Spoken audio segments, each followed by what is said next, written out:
This is HRRN, horse racing's voice. Wild Shot strikes to the lead. McCracken on the outside, gaining with every stride, and now colors the leader. Here's McCracken on the outside. Hernandez goes to the left-handed whip, drifts in slightly, but McCracken remains unblemished and will take to Sam Davis. Entering the final furlong, and Gorgeous with a bold late run toward the rail. Bayakoa is put to a fierce drive, trying to hold on by two.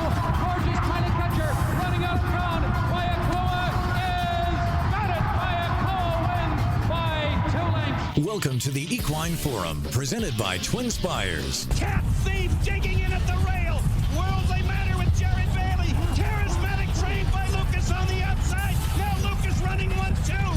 Charismatic on the outside. Takes command. On the inside, Cat Thief. In the middle of the track, Menifee is flying. But it's Charismatic holding on to win it by again. But with 1 furlong to run, Super Corredora digs in. Explorer trying her best to get by in the last 16th, but they're coming to the finish, and Super Corredora is a champion filly. Now here's Mike Penna. Good morning once again, everyone. Mike Penna, Baron of the Backstretch, welcoming you to the show that launched a network. It is the Equine Forum. It's all presented by TwinSpires, and all right here on the Horse Racing Radio Network. As always, you are listening nationwide on Sirius 162, XM 207, along with our terrestrial partners, and live streaming worldwide on our website, horseracingradio.net.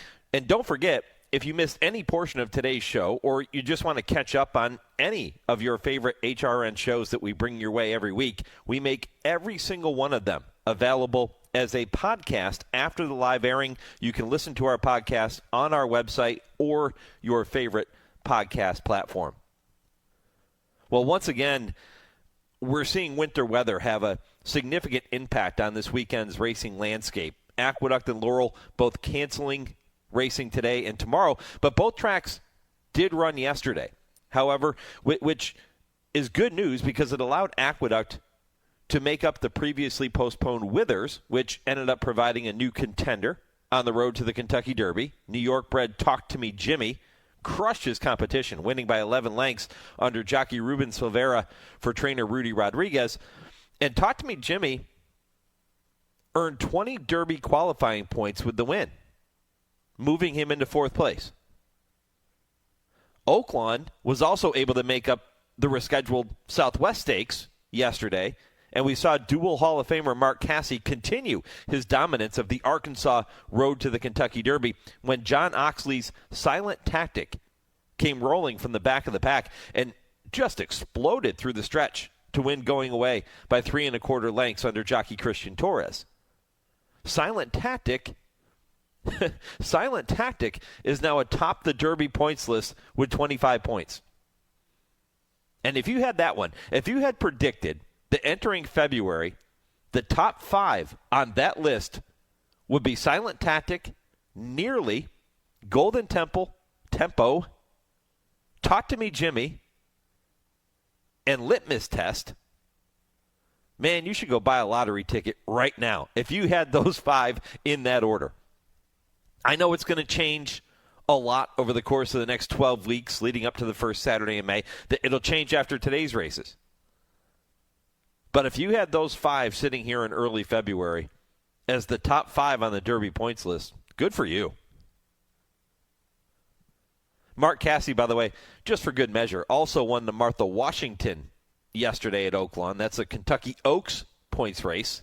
And he did it with Tracy Farmer's Search Party, also under Christian Torres. So a huge day for Torres and for Casse down at Oaklawn yesterday. Congrats to all of those connections.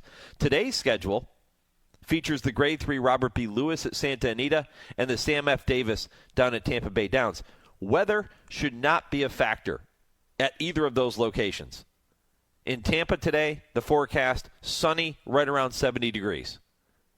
Arcadia, California, sunny, mid-70s. Should be perfect racing weather. Going to spend a lot of time over the next few hours talking about those races and much, much more. Jeff Mullins, who trains Intrepido, one of the contenders in today's Robert B. Lewis, will be with me right around 8:15 Eastern. Matter of fact, Jeff and I took time to sit down yesterday because it's a busy day for him. He took time yesterday. We talked about Intrepido and getting back to the Kentucky Derby. Jeff has been there on 4 different occasions, and he's hoping that this is a horse that can bring him back there. But if you're going to win the Robert B. Lewis, you got to go through Bob Baffert. It's just that simple. Baffert has won the race a record 13 times. And even more impressively, he's won it each of the past 7 years. This would be 8 in a row if Baffert can pull it off. And he's got a strong hand. He has the 6-5 morning line favorite in Desert Gate. But he also sends out Cherokee Nation, who, while still a maiden, has run pretty well in most of his starts. And he has Plutarch, a recent maiden winner who looked good breaking his maiden on the turf at Del Mar back on November 30th. So if you're going to win the Robert B. Lewis, not only do you have to go through Baffert, but now you got to contend with 3 of his horses in what figures to be a short field anyway. 7 horses entered. But think about that. Winning, okay, we know it's Bob Baffert. We know he wins a lot of races, a lot of greatest stakes in California. He's the kingpin. I get it. But even for Baffert, to win a race, a greatest stakes race, 7 consecutive years is one heck of an accomplishment.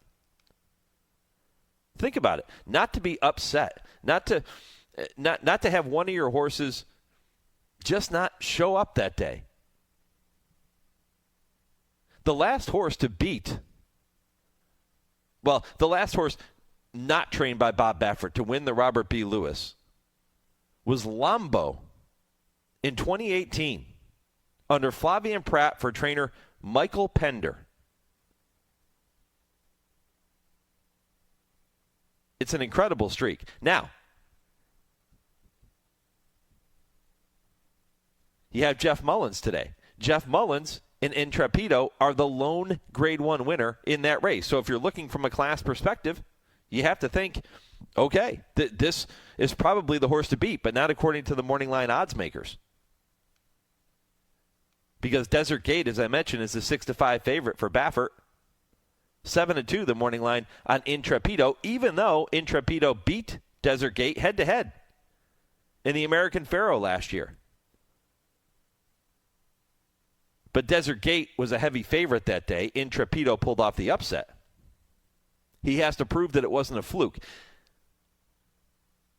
It's going to be a really fun rematch in that race later today. Those are the 2 horses. You could get another one to jump up in there, but those are the 2 main players in today's Robert B. Lewis. At Tampa Bay Downs, you have Brad Cox and Confessional breaking from the inside in the Sam F. Davis. You have Renegade for Todd Pletcher. We know Todd has done really well prepping his Derby horses at Tampa Bay Downs over the years. Renegade's 8-5 on the morning line. He's your morning line favorite. Renegade is still a maiden. I know he finished in front of Paladin, who a lot of people are high on, thinking he is a major player, and certainly looked like it.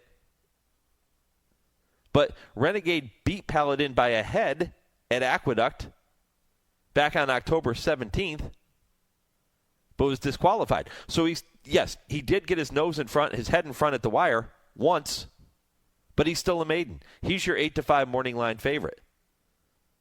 Whit Beckman, whom you're going to hear from later in the program, sends out Ocelli, another horse in the Sam F. Davis, still a maiden, 0-for-3 lifetime. Hasn't been disqualified. He just hasn't gotten to the wire yet in front. Maybe today's the day. He's never run a poor race, Ocelli. 2/3 and a second from his 3 lifetime outings. Continues to move in the right direction. We'll ask Whit if he feels like he's sitting on a peak effort coming up later today. Whit's going to join me for our Kentucky Bred Conversation. He himself, a native of Louisville. We'll hear from him right around 8:35 Eastern Time this morning. Tomorrow at Santa Anita, we get a really cool rematch with Super Corredora and Explora. That should be really fun. Super Corredora, the champion 2-year-old filly from last year. Those 2, 1-2 in the Breeders' Cup Juvenile Fillies. We'll get a chance to see them at Santa Anita tomorrow. You're going to hear from Terry Finley of West Point Thoroughbreds, the owners of Super Corredora, later in the show as well. Here's your full lineup. Jeff Mullins in just a few minutes after this first break. Whit Beckman with our Kentucky Bred Conversation right around 8:35. 9 o'clock, and this is so appropriate on Super Bowl weekend, going to welcome Jake Delhomme, who is as passionate about horse racing as he was about playing football. Jake Delhomme, if you remember, led his team to the Super Bowl, the Carolina Panthers. So he's a great guy to talk to about football on this Super Bowl weekend. Also a pretty good guy to talk to about the racing in New Orleans today, because he has the brilliant Touchuponastar, along with a couple of others in those stakes races down in New Orleans. So looking forward to catching up with Jake, 9 Eastern. Plenty to talk about there. As I mentioned, Terry Finley, 9:20. Brad Free of the Daily Racing Form at 9:40. Brad's going to touch on some of the other storylines associated with all the races at Santa Anita later today. One of the ones that I love is the fact that we get to see the D. Wayne Lucas Stakes, newly named D. Wayne Lucas Stakes, and the Robert B. Lewis on the same program. And why do I like that? I love that. These are the kind of storylines in racing I think are cool. I don't know how many of you agree, but I think this is really neat. D. Wayne Lucas and Robert B. Lewis, Bob and Beverly Lewis, had so much success together throughout their respective careers. Lucas trained for Bob and Beverly and trained their all-time leading money earner in Orientate. He trained their Belmont winner in Commendable. And who can forget about Charismatic? The Derby and Preakness winner, trained by Wayne Lucas for Bob and Beverly Lewis. So many ties throughout their racing careers. And now we get to see them united once again with races named in their honor on the same card. I think that's really cool, and kudos to Santa Anita for putting that together. Hour 3 kicks off 10 Eastern with the TwinSpires Triple Play. Kevin Kilroy joins me this week to give you 3 races to watch and wager on. Kurt Becker, Stroll Through Racing History at 10:20, and at 10:30, I Ask, They Answer with Dale Romans, with Tim Wilkin. We will talk about several different topics. So many of the topics we're going to talk about today were submitted by you, our listeners, and really appreciate that. They love it, and we'll answer your questions coming up in the final segment of the show, 10:30 Eastern. By the way, Kurt's story today, his Stroll Through Racing History, which so many of you are so nice to write into the show and tell us how much you enjoy those. But Kurt is featuring a horse by the name of Between Here and Cool, a repurposed racehorse who is now a show horse. I think you're really going to enjoy that story. So stay tuned for that coming up at 10:20. And like I mentioned with all of our shows, Kurt's Stroll Through Racing History segments are available to listen to by themselves via podcast on our website or your favorite podcast platform. Poll question this morning. Who are you taking to win today's Robert B. Lewis at Santa Anita? I just told you about the Bob Baffert dominance. 13 wins, 7 in a row. He has 3 horses in the 7-horse field today. Are you taking Bob Baffert or are you taking the field? If you could make that bet in Vegas, which one are you going to take? Bob Baffert or the field? That's our poll question. You can go to @HRRN on X, Horse Racing Radio Network on Facebook, or if you don't do social media, boy, do I get it. Just email the show, mike@horseracingradio.net, and let me know if it's Bob Baffert or the field for you. As always, we bring you our Mojo Racing Impossible Trivia question in the opening segment of today's show. Lee Delapina has it for you. Lee? Thank you, Mike. This week's Impossible Trivia question is brought to you by Mojo Racing Partners. Get your mojo working at mojoracingpartners.com. Herman Sarkowski, a founding owner of the NFL's Seattle Seahawks and an original investor in Emerald Downs, was also a highly successful thoroughbred owner and breeder. What was the name of his champion filly who won a Breeders' Cup race and earned the Eclipse Award for champion 2-year-old filly? No Googling. We'll give out the answer at the end of the show. Fantastic question. I hope you can get it right. And as Lee mentioned, the answer coming your way right around 10:55 Eastern this morning. When I come back, you'll hear from Jeff Mullins. He talks about his Grade 1 winner, Intrepido, making his 3-year-old debut in today's Robert B. Lewis. This is the Equine Forum, presented by TwinSpires on HRRN, horse racing's voice. Race to TwinSpires, where you can unlock a $25 risk-free bet. Just use the code HRRN25 when you sign up. And if your first bet doesn't win, TwinSpires will refund your account up to $25. Wagering on the app is fast with free past performances, insider picks, and power plays every day you wager. TwinSpires. Download the app today to earn your $25 risk-free bet. Void where prohibited. For terms and conditions, visit TwinSpires.com. Must be 18 or older, 21 and older where applicable. For help with a gambling problem, call 1-800-GAMBLER. Coolmore Stallion Corniche, a $1.5 million OBS April sale topper by Quality Road and a 2-time Grade 1 winner. But it's Corniche. He's just too good. Corniche wins the Breeders' Cup Juvenile. Voted champion 2-year-old male following his win in the Breeders' Cup Juvenile, it's no surprise his 72 yearlings sold for an average of over $170,000, with a top-price colt of $725,000 and a top-price filly of $525,000. Corniche standing for only $15,000 at Coolmore's Ashford Stud. And they're off. It's a new era for the Maryland Jockey Club at Laurel Park. The new Pimlico Racecourse will honor more than 151 years of racing history while embracing a bold, modern future. And now more than ever, it pays to be Maryland bred. With more than $17 million in added incentives offered annually, Maryland is one of the most attractive and sustainable jurisdictions for racing locally bred horses. Be part of the new era. Visit Pimlico.com. You're listening to the Equine Forum on HRRN, presented by TwinSpires. Christofferson puts his head in front with a quarter of a mile to go. Desert Gate comes right back for more. Desert Gate, Christofferson. Desert Gate has the lead at the top of the stretch.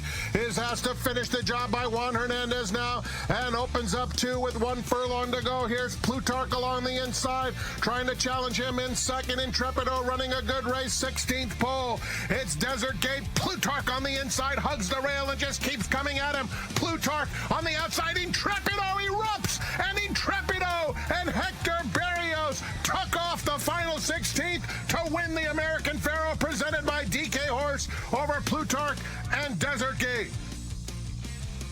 Wasn't the smoothest of trips for Intrepido in the American Pharoah back on October 25th, but didn't matter. He found a way to explode late and get by Desert Gate to get the victory that day. He gets a rematch in this afternoon's Robert B. Lewis. That was Frank Miramati with the call. Of course, Intrepido came back in the Breeders' Cup Juvenile, ends up finishing 5th. Another very slow start and a rough trip for him that day when he finished behind Ted Noffey, Mr. AP, and Brandt.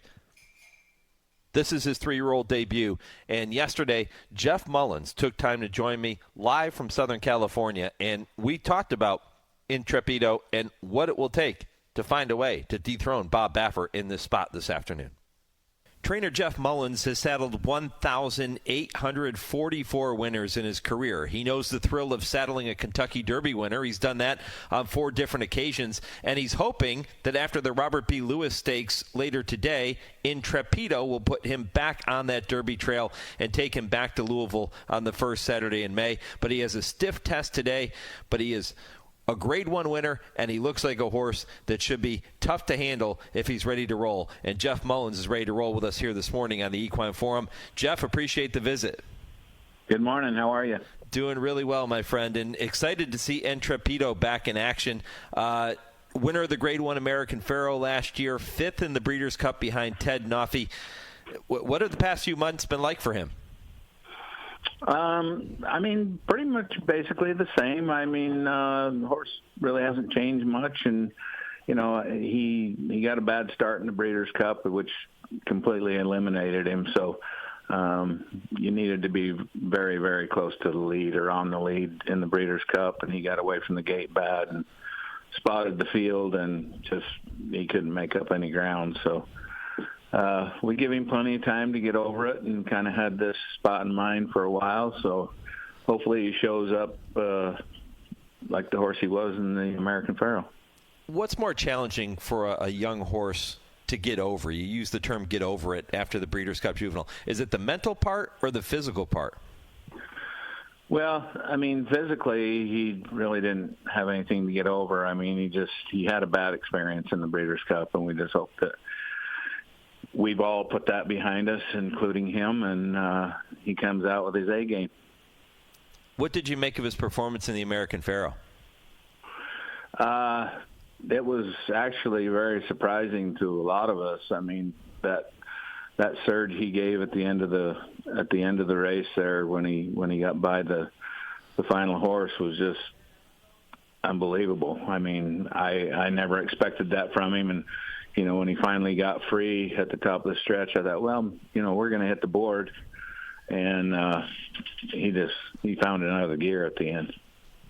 Yeah, and he ends up beating Desert Gate, who is the morning line favorite in the Robert B. Lewis later today. So you've got that feather in your cap already. You've already handled that rival once. Yeah, we hope we can do it again. Yeah, and that American Pharoah, that wasn't necessarily the cleanest trip for him either. No. He was kind of bottled up at the top of the stretch and had to kind of push his way out, and Hector got him running, and he just, like I said, he grabbed another gear there at the end that we never expected from him. When did you first kind of get the sense that maybe you had something here with Intrepido? We kind of had a feeling all along. We sprinted him obviously the first time, and Le Peru rode him, and I told him, I says, don't worry about the break, just let him fall into the race wherever he wants to be, and just make sure you're moving when you hit the top of the stretch, and make sure that he gallops out good, because we're gonna go a mile the next time or 2 turns. And when Julian come back, he says, don't worry about this horse going 2 turns. So he was right. When you start working with a young horse like this, Jeff, how long does it take you to know if they're going to be better suited for 1 turn or 2 turns? I mean, it's kind of hard to tell until you run them. For me, until you run them one time, and I never really expect a lot from my horses the first time. I like to just give them a good schooling.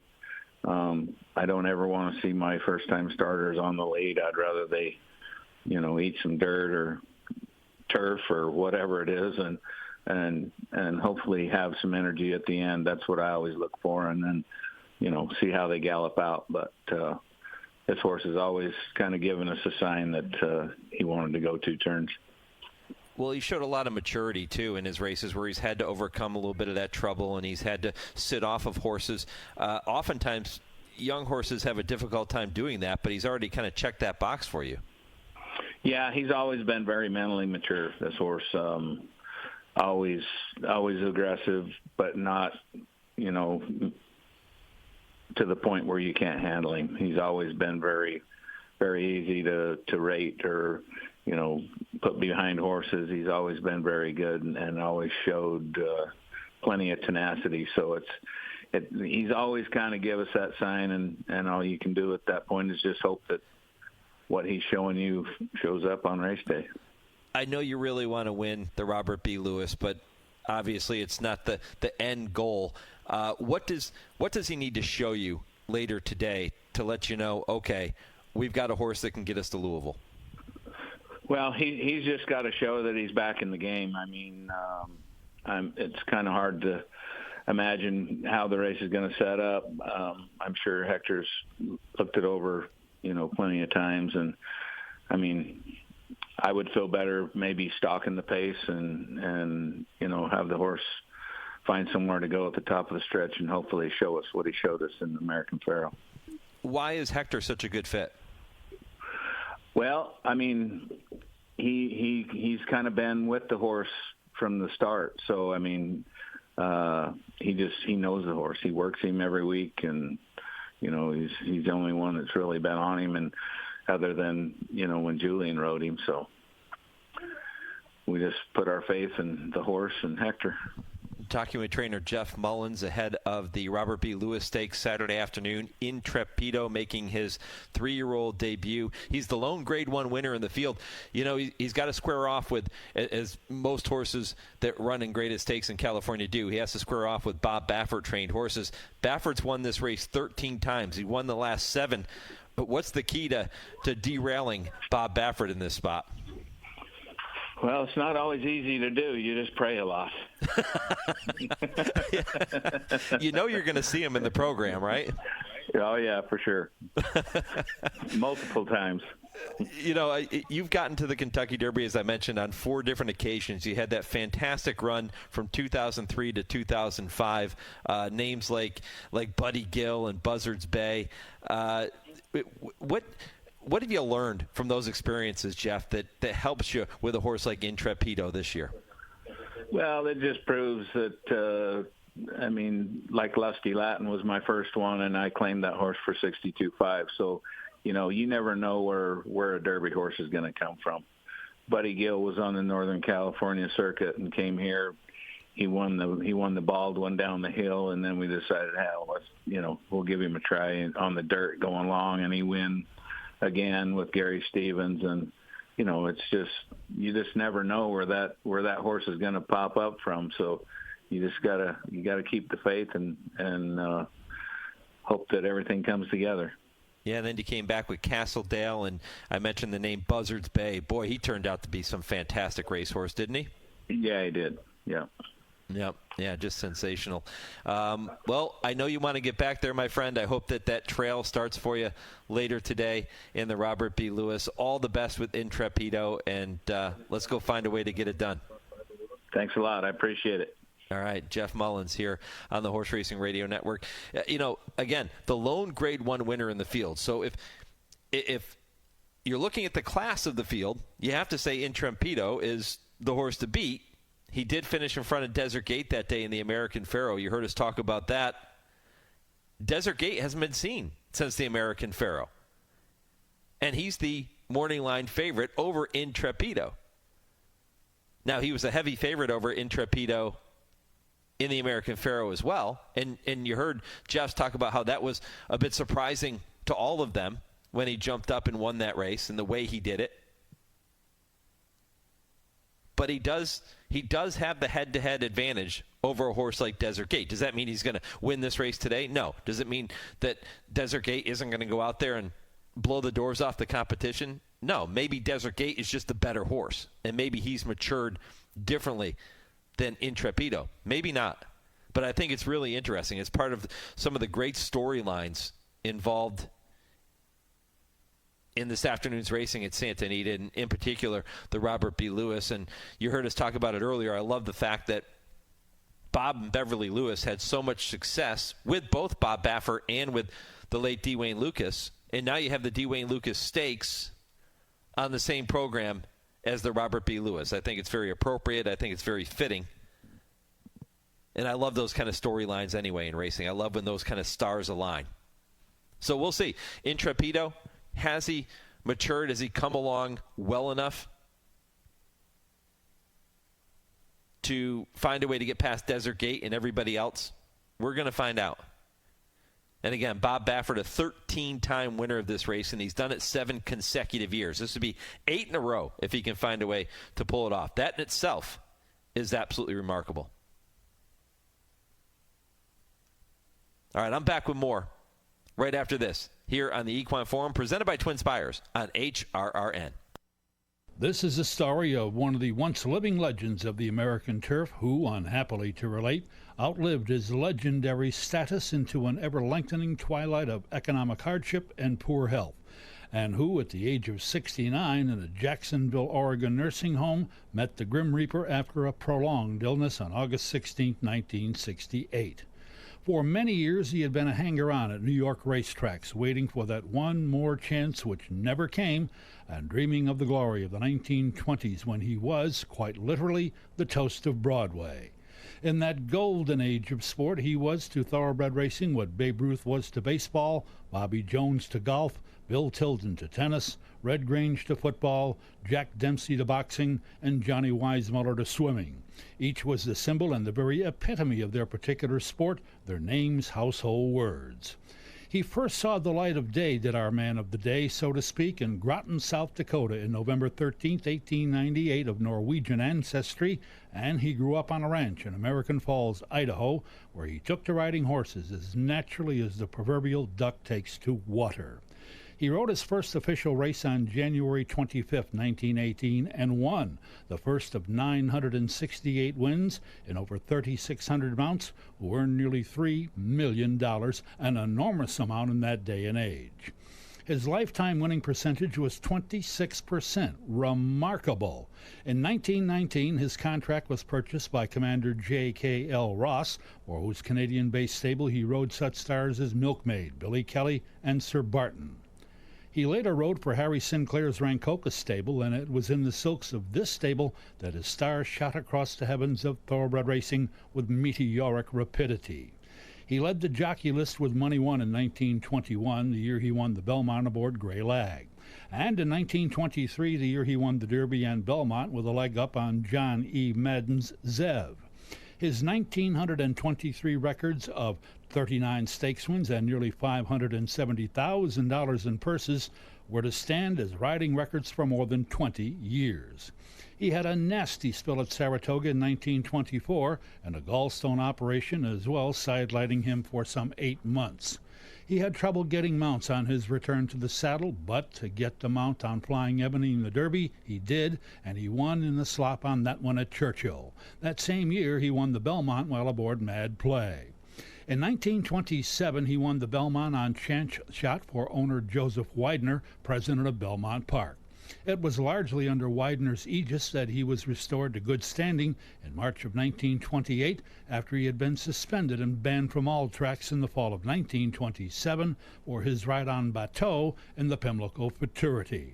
In spite of that suspension, he was a leading money-winning rider of 1927. After reinstatement, he had the stomach and weight problems, and he subsequently hung up his tack, as it were, to race and train horses. He encountered financial difficulty in that venture and ultimately bowed to creditors by dispersing his stable in 1929. He came out of retirement to ride for William Woodward Sr. in 1930. That year, he was aboard Gallant Fox, who chalked up a Triple Crown. That year's win in the Belmont was his 5th in that event, though the rider and horse retired in 1931. Our man came out of retirement for a second time to ride in 1932, chalking up 13 wins. And then final retirement and the beginning of a long road to abject obscurity. He refused all offers to ride in Europe and had a brief fling as a chanteur at the Stork Club in New York, plus a stint in radio and as a movie producer, none of those with success. In 1938, when back in the game as a trainer, he saddled stagehand for wins in both the Santa Anita Derby and the Santa Anita Handicap. He was that season's leading money-winning trainer.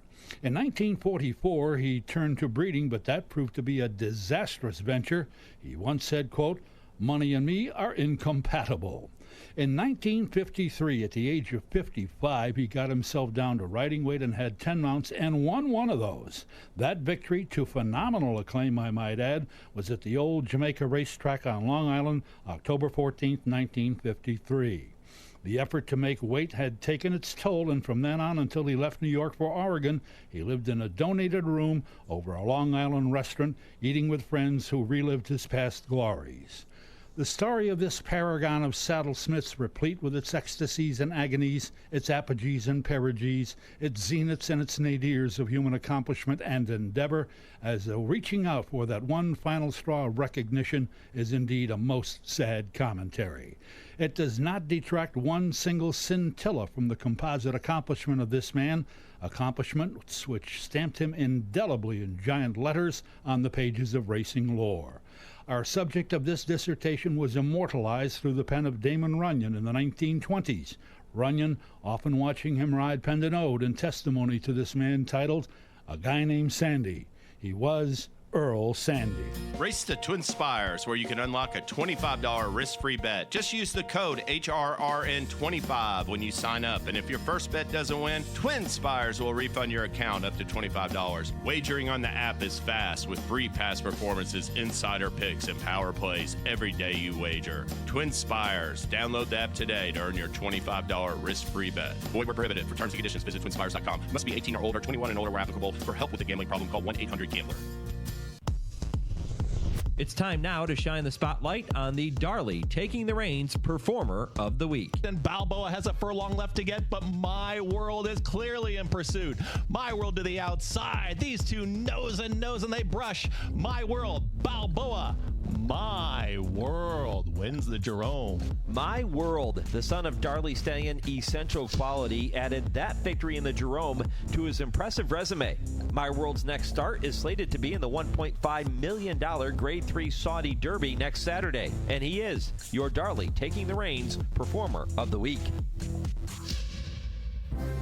Darley Stallion Essential Quality, 2025 Jerome Stakes winner and TDN Derby Top 12 3-year-old My World is one of 6 Derby-nominated horses sired by 2-time Eclipse champion Essential Quality. Learn more about Essential Quality and all the Darley Stallions by visiting DarleyAmerica.com. You're listening to the Equine Forum on HRRN, presented by TwinSpires. Renegade is at the rail, is just right in behind the leaders. Paladin is still in hand and cruising right along to the outside of Credit History, but Renegade looks tough in behind too. Hedge Ratio now gets off the rail, and now they reach the top of the stretch, and Credit History is finding more. Paladin's got to pick up this leader, and now does so, and Paladin's taking the lead. Renegade, though, is going to split rivals, and here comes Renegade after Paladin. A 16th left to go. Paladin trying to hold off the charge of Renegade to the inside. Renegade with a nose in front. These two down the line. Give it to Renegade. Renegade in a hard-fought victory over Paladin. Then came Credit History and Hedge Ratio in 1 minute 36 seconds flat. Welcome back to the Equine Forum, presented by TwinSpires. Mike Penna-Barron in the backstretch with you up until 11 a.m. Eastern on this Saturday morning, talking about the big racing out in California with the Robert B. Lewis. You just heard from Jeff Mullins in the previous segment. And now getting a chance to look ahead to the Sam F. Davis later today at Tampa Bay Downs. Renegade, you just heard the call, getting up to defeat Paladin, at least temporarily. He did get his head in front, but was disqualified that day. So Renegade still a maiden, but he is the 8-5 morning line favorite in today's Sam F. Davis at Tampa Bay Downs. Whit Beckman, the trainer, set to join us here in just a few minutes. He will be our Kentucky Bred Conversation on this Saturday morning. And, you know, you look at that race and you say, all right, well, the morning line favorite is a maiden. And you go, it can't be that strong of a race. Don't be surprised if one of these horses comes out of this race and has an impact on some bigger races down the road, likely a race like the Tampa Bay Derby, for example. But I think Renegade's a pretty good horse. And I know that he hasn't found his way to the winner's circle yet. And if he can answer the questions of longer distances as the horses continue to stretch out, keep in mind, when he ran last time out in the Grade 2 Remsen, he ends up finishing second that day. He's beaten 2 lengths by Paladin in their rematch. And again, if you like Paladin, I think you have to take a look at Renegade. Now, when he unofficially defeated Paladin and then was disqualified in that maiden race back on October 17th of last year, that was only 1 mile. Then they came back in the 1 1/8 Remsen. Unusual, right? Very few opportunities for these young horses at that point in the year, early December, to go 1 1/8, but that's what the Remsen offers. And Renegade was right there, and he battled on through the stretch. I think that race going 1 1/8 for the first time is going to be beneficial to Renegade down the road. He has a pedigree that says longer distances should not be an issue. He's by champion sire Into Mischief out of a Curlin mare. He should be able to run on. And he has the services, once again, of Erod Ortiz Jr. coming up this afternoon. But I think Renegade is a pretty nice horse. And if you like Paladin, like a lot of people do, I think you have to keep an eye on Renegade. Brad Cox sends out Confessional under Fabian Pratt in that race this afternoon. 2-1 on the morning line. Here's the son of Darley Stallion Essential Quality out of an American Pharaoh mare. So again, you want to talk about a horse that's bred to stretch out. That's what Confessional is doing today for the very first time. Both of his efforts, his maiden win first time out, and his runner-up effort behind Nearly on January 2nd at Gulfstream in an allowance race. And if the name Nearly rings a bell, it was his Holy Bull win last week that put him on the Kentucky Derby trail for Todd Pletcher. So Confessional was kind of flattered by that runner-up effort. And he looks like a horse that the longer distances and the pace of those races, the way that those races typically play out, going 2 turns and stretching out, he looks like a horse that can have an impact down the road and as they stretch out. And the blinkers come off today. Confessional has raced with blinkers in each of his first 2 starts. Brad Cox takes them off. Typically a move that will allow a horse to relax a little bit better. And when you're stretching out, you don't want a horse on the engine the whole way. I mean, unless you're a horse like Justify or American Pharaoh or Flightline that that is just better than everybody else. But what you typically want is a horse to relax and to finish.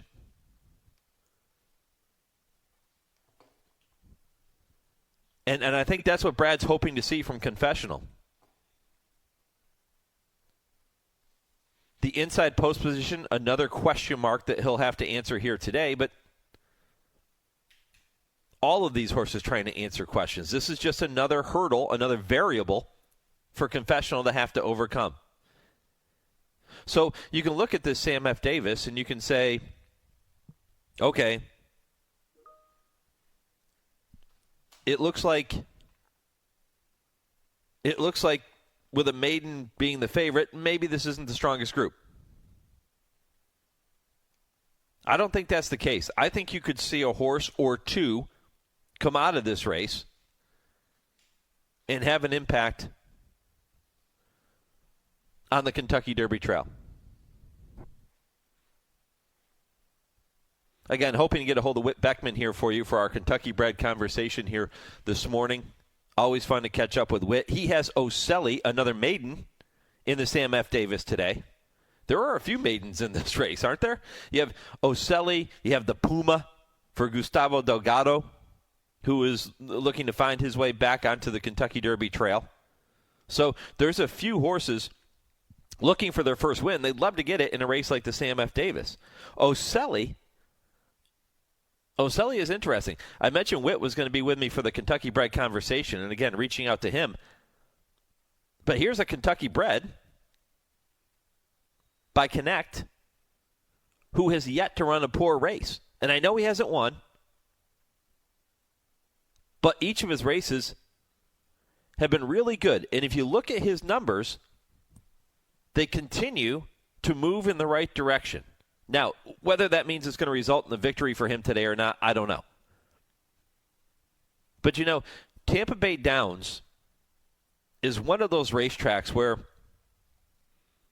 not all horses handle that surface. From what I've been told from other trainers and jockeys over the years, it's a little quirky.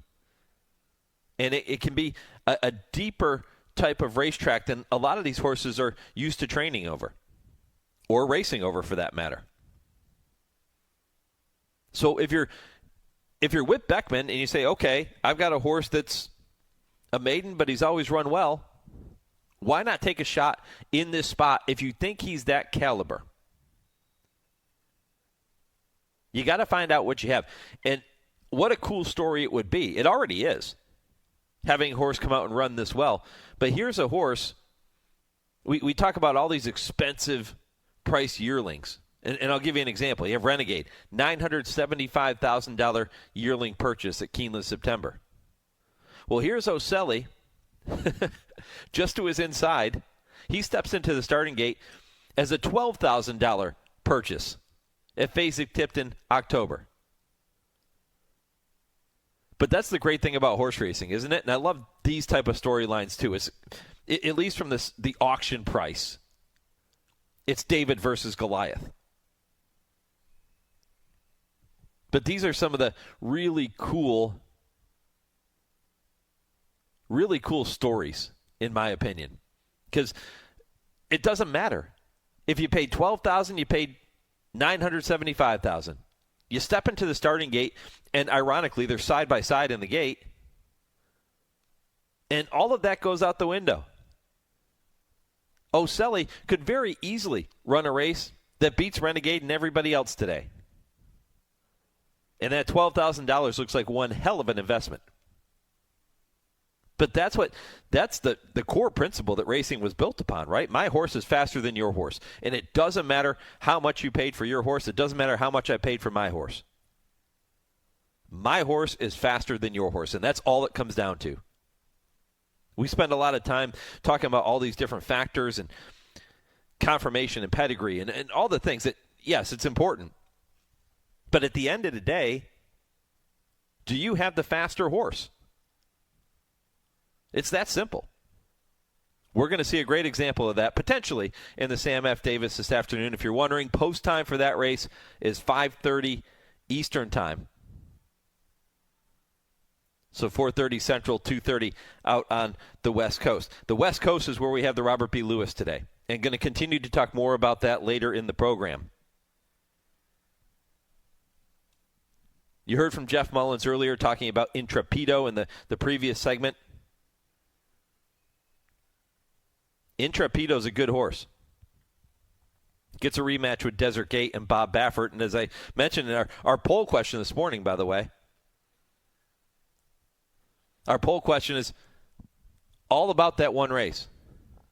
Bob Baffert's won it a record 13 times.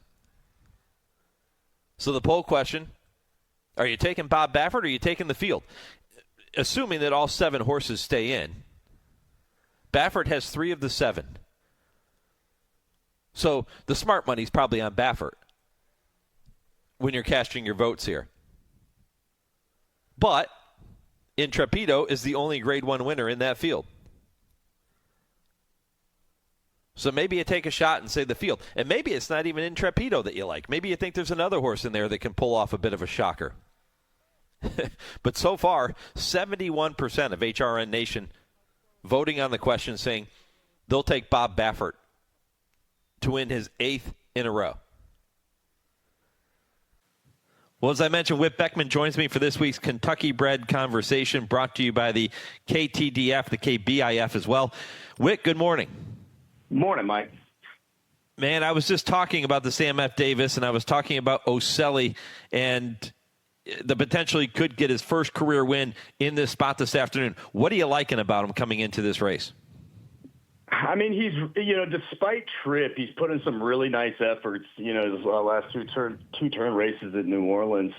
We kind of drew bad last time, caught a really wide trip on a, inside bias track, but he ran incredibly well. I don't think there's a horse that necessarily deserves being maiden, although he still is. So, just looking at his numbers and what I see potential-wise, I think he fits, this race for sure. Yeah. I it's interesting. You have the 8-5 morning line favorite in Renegade, who breaks just to his outside. He is also a maiden. I know he finished in front of Paladin that day, but was disqualified. So you have the favorite that's a maiden. Your horse is a maiden. Gustavo Delgado's horse is a maiden. What does that say about this field? I mean, it's one of those things. I don't think necessarily winning or losing, can really mark a good or not a good horse. I mean, I think there's a lot of horses that just don't get, the right trip on the right day, which, the best horse can get the worst trip and still be a maiden. And, it's just a matter of what each trainer sees with where they think their horse can, compete. And, I believe that, just because they're maidens per se doesn't mean they're, maidens ability-wise. Yeah, and he's shown plenty of ability. He's had 3 starts, 1 second, 2/3, never run a bad race. When did you start thinking, okay, maybe this horse has what it takes to go to the next level? I mean, early on, he wasn't a very expensive purchase. He ran actually down the Aiken trials and demolished some fields down there. And when he came up, it was just kind of one of those things. Let's just see what happens. He's not, it's like I said, a super expensive horse, but he just kind of really grew and developed into what I saw was, a horse with a ton of ability. So he's made an auction eligible, obviously being a $12,000 purchase, but I ran him in the maiden special weight because I thought, this is a horse that, deserves a shot against, top-level horses. That day I felt like he ran a super race but needed more ground. And, pedigree-wise, the way he trains, I just think everything had the markings of what, could potentially be a good, top-tier 3-year-old, potentially, facing, some better ones in these Derby preps and hopefully making it to the Derby. I was talking about that as we were waiting to connect. The purchase price. You said he wasn't a big purchase price. He wasn't. They paid $12,000 for Oselli at the phase they tipped in Kentucky October sale. By the opposite end of that spectrum, you have Renegade, just to his outside, who was a $975,000 yearling purchase. How cool is this David Goliath type of story?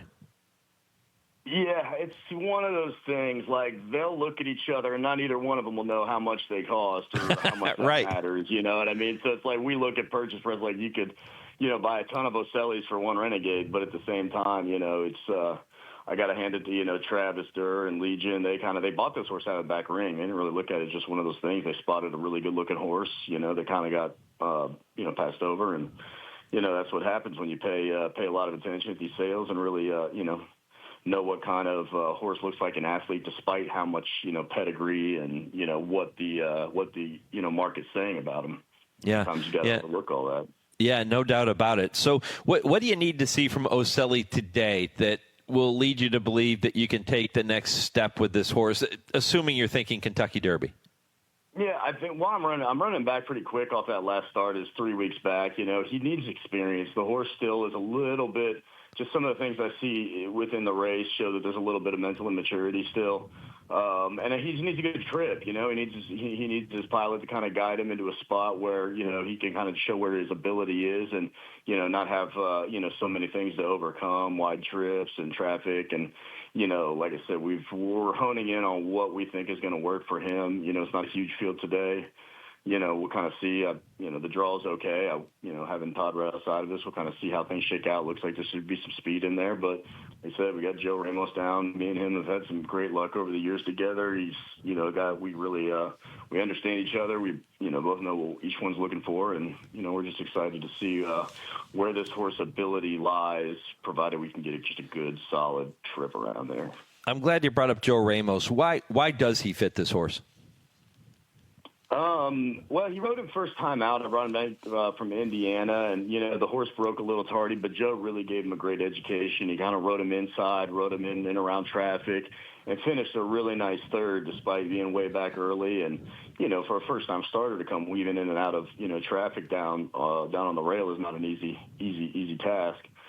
So I think the confidence he kind of gave him, and, we know Joe is a kid that's very capable. He's rides a lot for us in Kentucky and Indiana. And, I put him in a lot of stake spots, and he always ends up, kind of getting the money, if not getting the wins, as he did with Regaud. So I really like his vision. I like his confidence, and I think he's really going to suit this horse. Yeah, he certainly seems like he would. Whit Beckman joining me for this week's Kentucky Bred Conversation. Kentucky Bred Oselli going in today's Sam F. Davis at Tampa Bay Downs. Whit, because this is a Kentucky Bred segment, you are a Kentucky Bred. You spend a lot of time in the bluegrass, stabling your horses there and racing your horses in Kentucky. How come?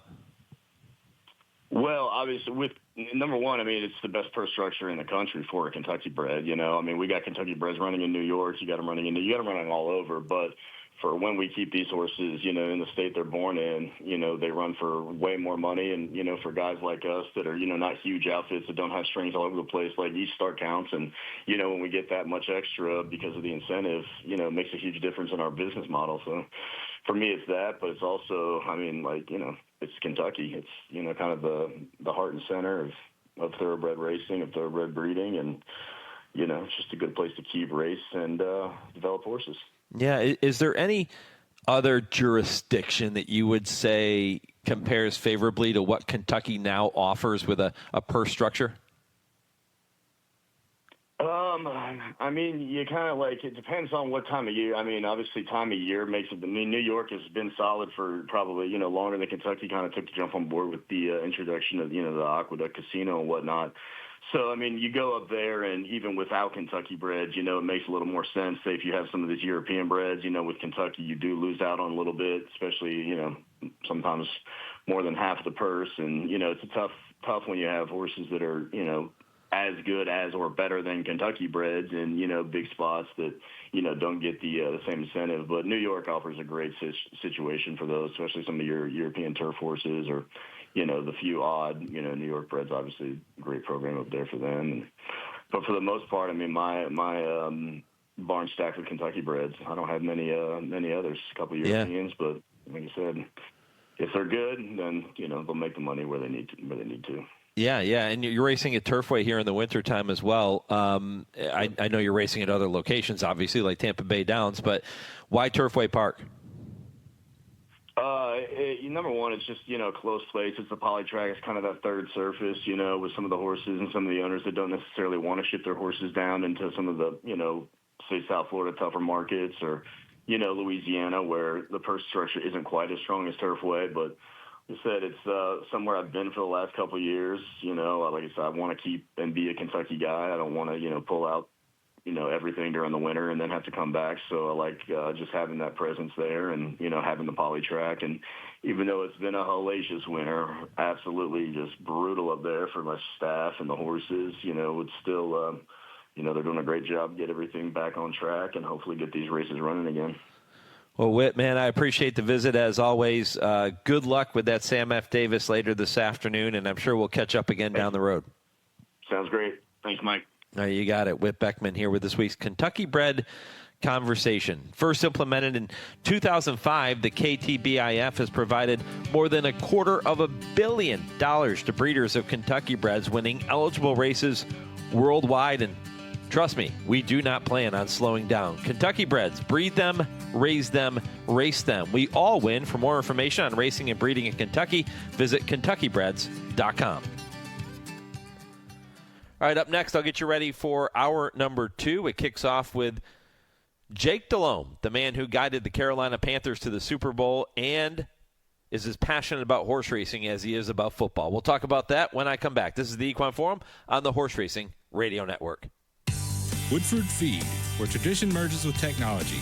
Family owned since 1940 and providing exceptional customer service, Woodford Feed specializes in the highest quality feed, using only the finest ingredients to ensure optimal nutrition for your horses. In addition, Woodford Feed can help with all your farm needs, including field seed, fertilizer, and weed control. So whether your horse is sprinting around the racetrack or has a foal by her side, count on Woodford Feed to provide the quality nutrition necessary to perform at the highest level. Woodford Feed for Sales, Kentucky.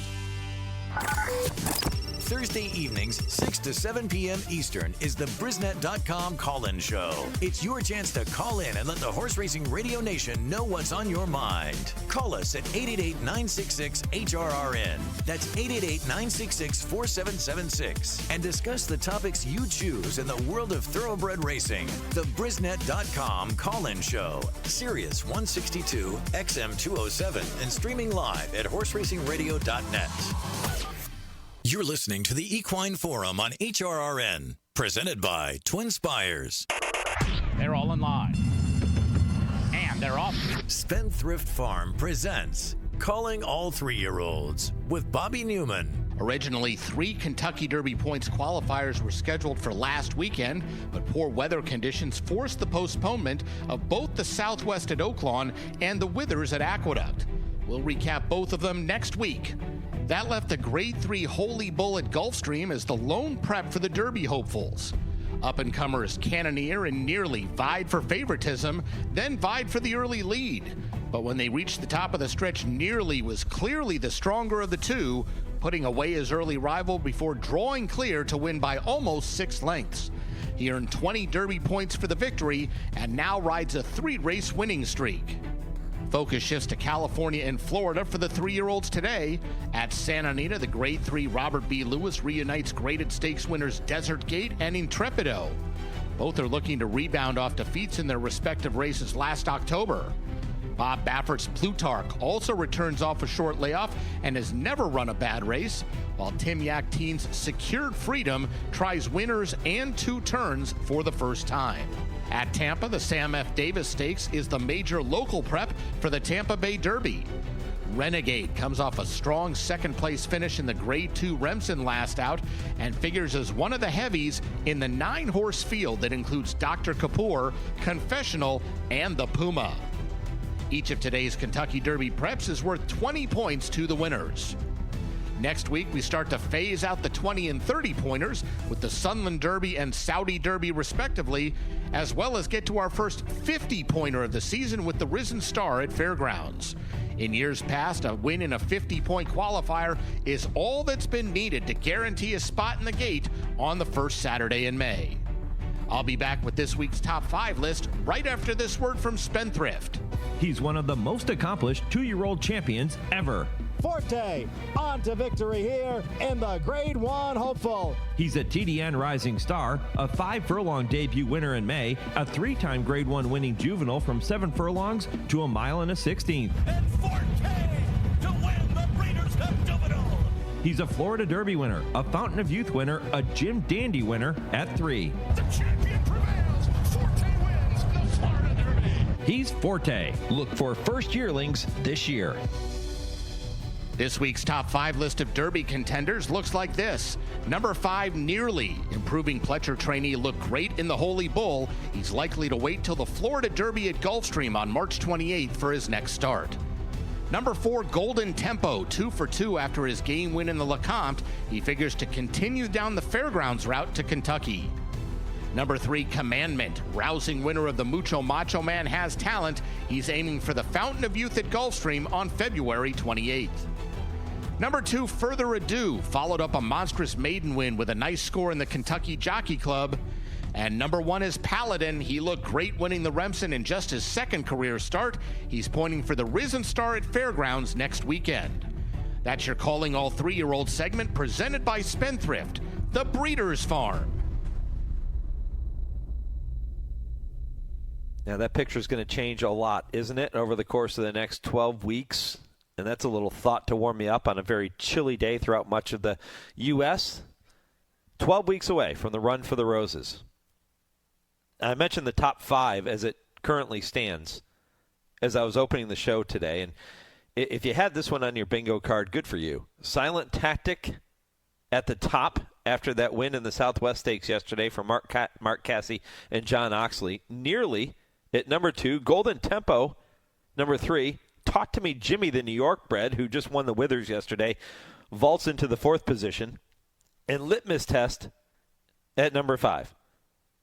That's the top 5 as it sits in early February. Again, the picture is going to change significantly, but that 5 right there, challenging to come up with, especially if you had them in the right order. Good for you.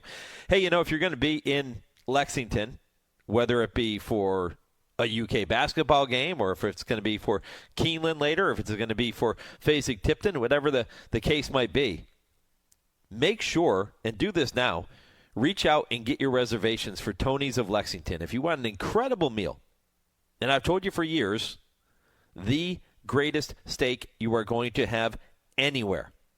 Unparalleled. Bar none. Period. It's that good. I love the Sir Barton. It's an incredible cut of New York strip. The ribeye is fantastic. The bone-in ribeye is incredible too. The fillets, my wife loves the fillets. They're just next level. And apparently they tell me the sea bass is pretty good. I'm not a fish guy. I'm a steak and potatoes guy, but they tell me the sea bass is good too. So make sure you check them out. And the bourbon whip sweet potatoes. Let's not see, now I'm getting hungry. I just thought about that too. Don't forget about those. Tony's of Lexington. They're on Main Street right behind Rupp Arena. Tony Ricci, he always says there's always room for one more at their table, but don't delay because they fill up fast. Call them now. Get your reservations. Tell them the Baron told you to come in and that you were going to enjoy an incredible meal. All right. Hour 2 of the Equine Forum kicks off next. It begins with Jake Delhomme. You won't want to miss this one. I'm back with Hour 2 right after this 10-second pause for station identification. This is the Horse Racing Radio Network, where racing comes to talk.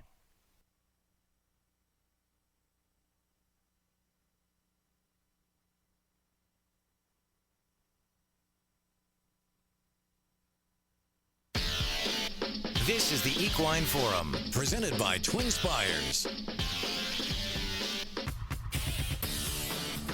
Welcome back. Hour number 2 of the Equine Forum, barreling on this Saturday morning, all presented by TwinSpires. Mike Penna, Baron in the backstretch. Happy to have you along for the ride this morning.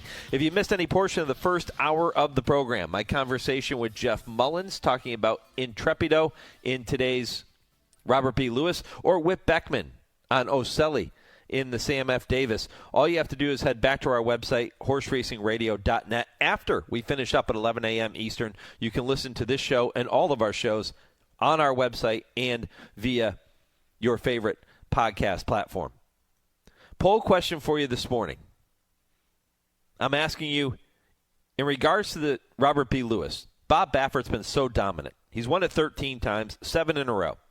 So in terms of today's race, who are you taking? Are you going to bet Bob Baffert or are you going to bet the field? 71% of you so far saying you're going to take Bob Baffert and his 3 entrants in there. That one of them will be in the winner's circle for a 14th time for Bob Baffert. You can go to @HRN on X. You can go to Horse Racing Radio Network on Facebook to cast your vote, or you can email the show, mike@horseracingradio.net, if you don't do social media. I mentioned Jake Delhomme set to join me in just a couple of minutes, get a chance to catch up with the man who took the Carolina Panthers to Super Bowl 38, ended up losing to the Patriots that year. The Patriots, the Seahawks, squaring off in this year's Super Bowl tomorrow. I know, I don't even like to say the P word on this show, and I just did it twice. But you'll get a chance to talk to Jake here, or hear from Jake in just a minute. Terry Finley set to join me from West Point Thoroughbreds at 9:20. And at 9:40, Brad Free of the Daily Racing Form. That rounds out Hour 2. Hour 3 kicks off 10 Eastern with the TwinSpires Triple Play. Kevin Kilroy has 3 races for you to watch and wager on with TwinSpires this afternoon. Kurt Becker, Stroll Through Racing History at 10:20. And at 10:30, Dale Roman's Tim Wilkin. They'll be here, as they are every week, for the final segment of the show at 10:30 Eastern. It's I Ask, They Answer. If you missed the Mojo Racing Impossible Trivia question this morning, I'll give it to you one more time. The answer comes your way at the end of the show, 10:55 Eastern. Herman Sarkowski, a founding owner of the NFL Seattle Seahawks and an original investor in Emerald Downs, was also a highly successful thoroughbred owner and breeder. What was the name of his champion filly who won a Breeders' Cup race and earned the Eclipse Award for champion 2-year-old filly? Get your mojo working. The Mojo Racing Impossible Trivia question. The answer comes up, as I mentioned, 10:55 Eastern Time here this morning. All right, Jake Delhomme is indeed with me now. I mentioned a participant, the man who guided the Carolina Panthers to Super Bowl 38 in 2004, and as passionate about horse racing as he is about football. Jake, appreciate the visit, my friend. Well, thanks for having me on. And, I think you hit it on the head. I love my football, but I love my horse racing also, so there's no doubt. Yeah, and we're going to talk about a good one in Touchuponastar in just a minute, but let me get this out of the way right off the bat. Are we tired of talking about the Patriots? Well, I should be, because we came out second to them in Super Bowl 38. I like to use the second place instead of using the other word, So, no, but listen, you got to give them credit. They were great for many years. Tom Brady, I think we all know, is certainly an all-timer and what they've done there. But, yeah, Mike Vrabel, played against him in Super Bowl 38, and what Vrabel has done, he's changed that culture really quick. And young quarterback has come in and really played well. And he's a good kid, certainly an athletic family. But, yeah, it's a but give them credit, give them credit. What's this week like if you're an athlete participating in the Super Bowl? I can only go back and draw on my experience, and that was 22 years ago, and it was still quite I call it a zoo, to be quite honest. You want to get as much work done the first week prior when you're back in your hometown. And so that's what we were told. We got all the logistics out the way, get your tickets out the way, and things of that nature. And you do put in a good part of the game plan. We put in at least 75, probably 85% of the game plan in the first week. And then when you get there, it was actually quite tame, or should I say boring, because I didn't leave the hotel, to be honest. We flew there on a Sunday. I think we went out to dinner the Sunday night, the guys, and then Monday we had a practice, and Tuesday morning we had media day. It wasn't the media night, and that's just that's hilarious in its own right. Then after that, I just kind of stayed in the hotel. I mean, you're still working. It's the whole week, so. It's your work days on Wednesday, on Thursday, on Friday. I had a little event that I went to with my family the Friday evening. But yeah, that's pretty much it. Then Saturday you kind of go, and I don't know if they still do this, but you did a walkthrough in the stadium. And you went in the locker room. You saw that for the first time. You did a walkthrough in the stadium, and then we took a team picture. That's when we took our team picture. And then we went away. We did not know where we were going to stay. They took us to another location about 45 minutes to an hour, kind of southwest of Houston.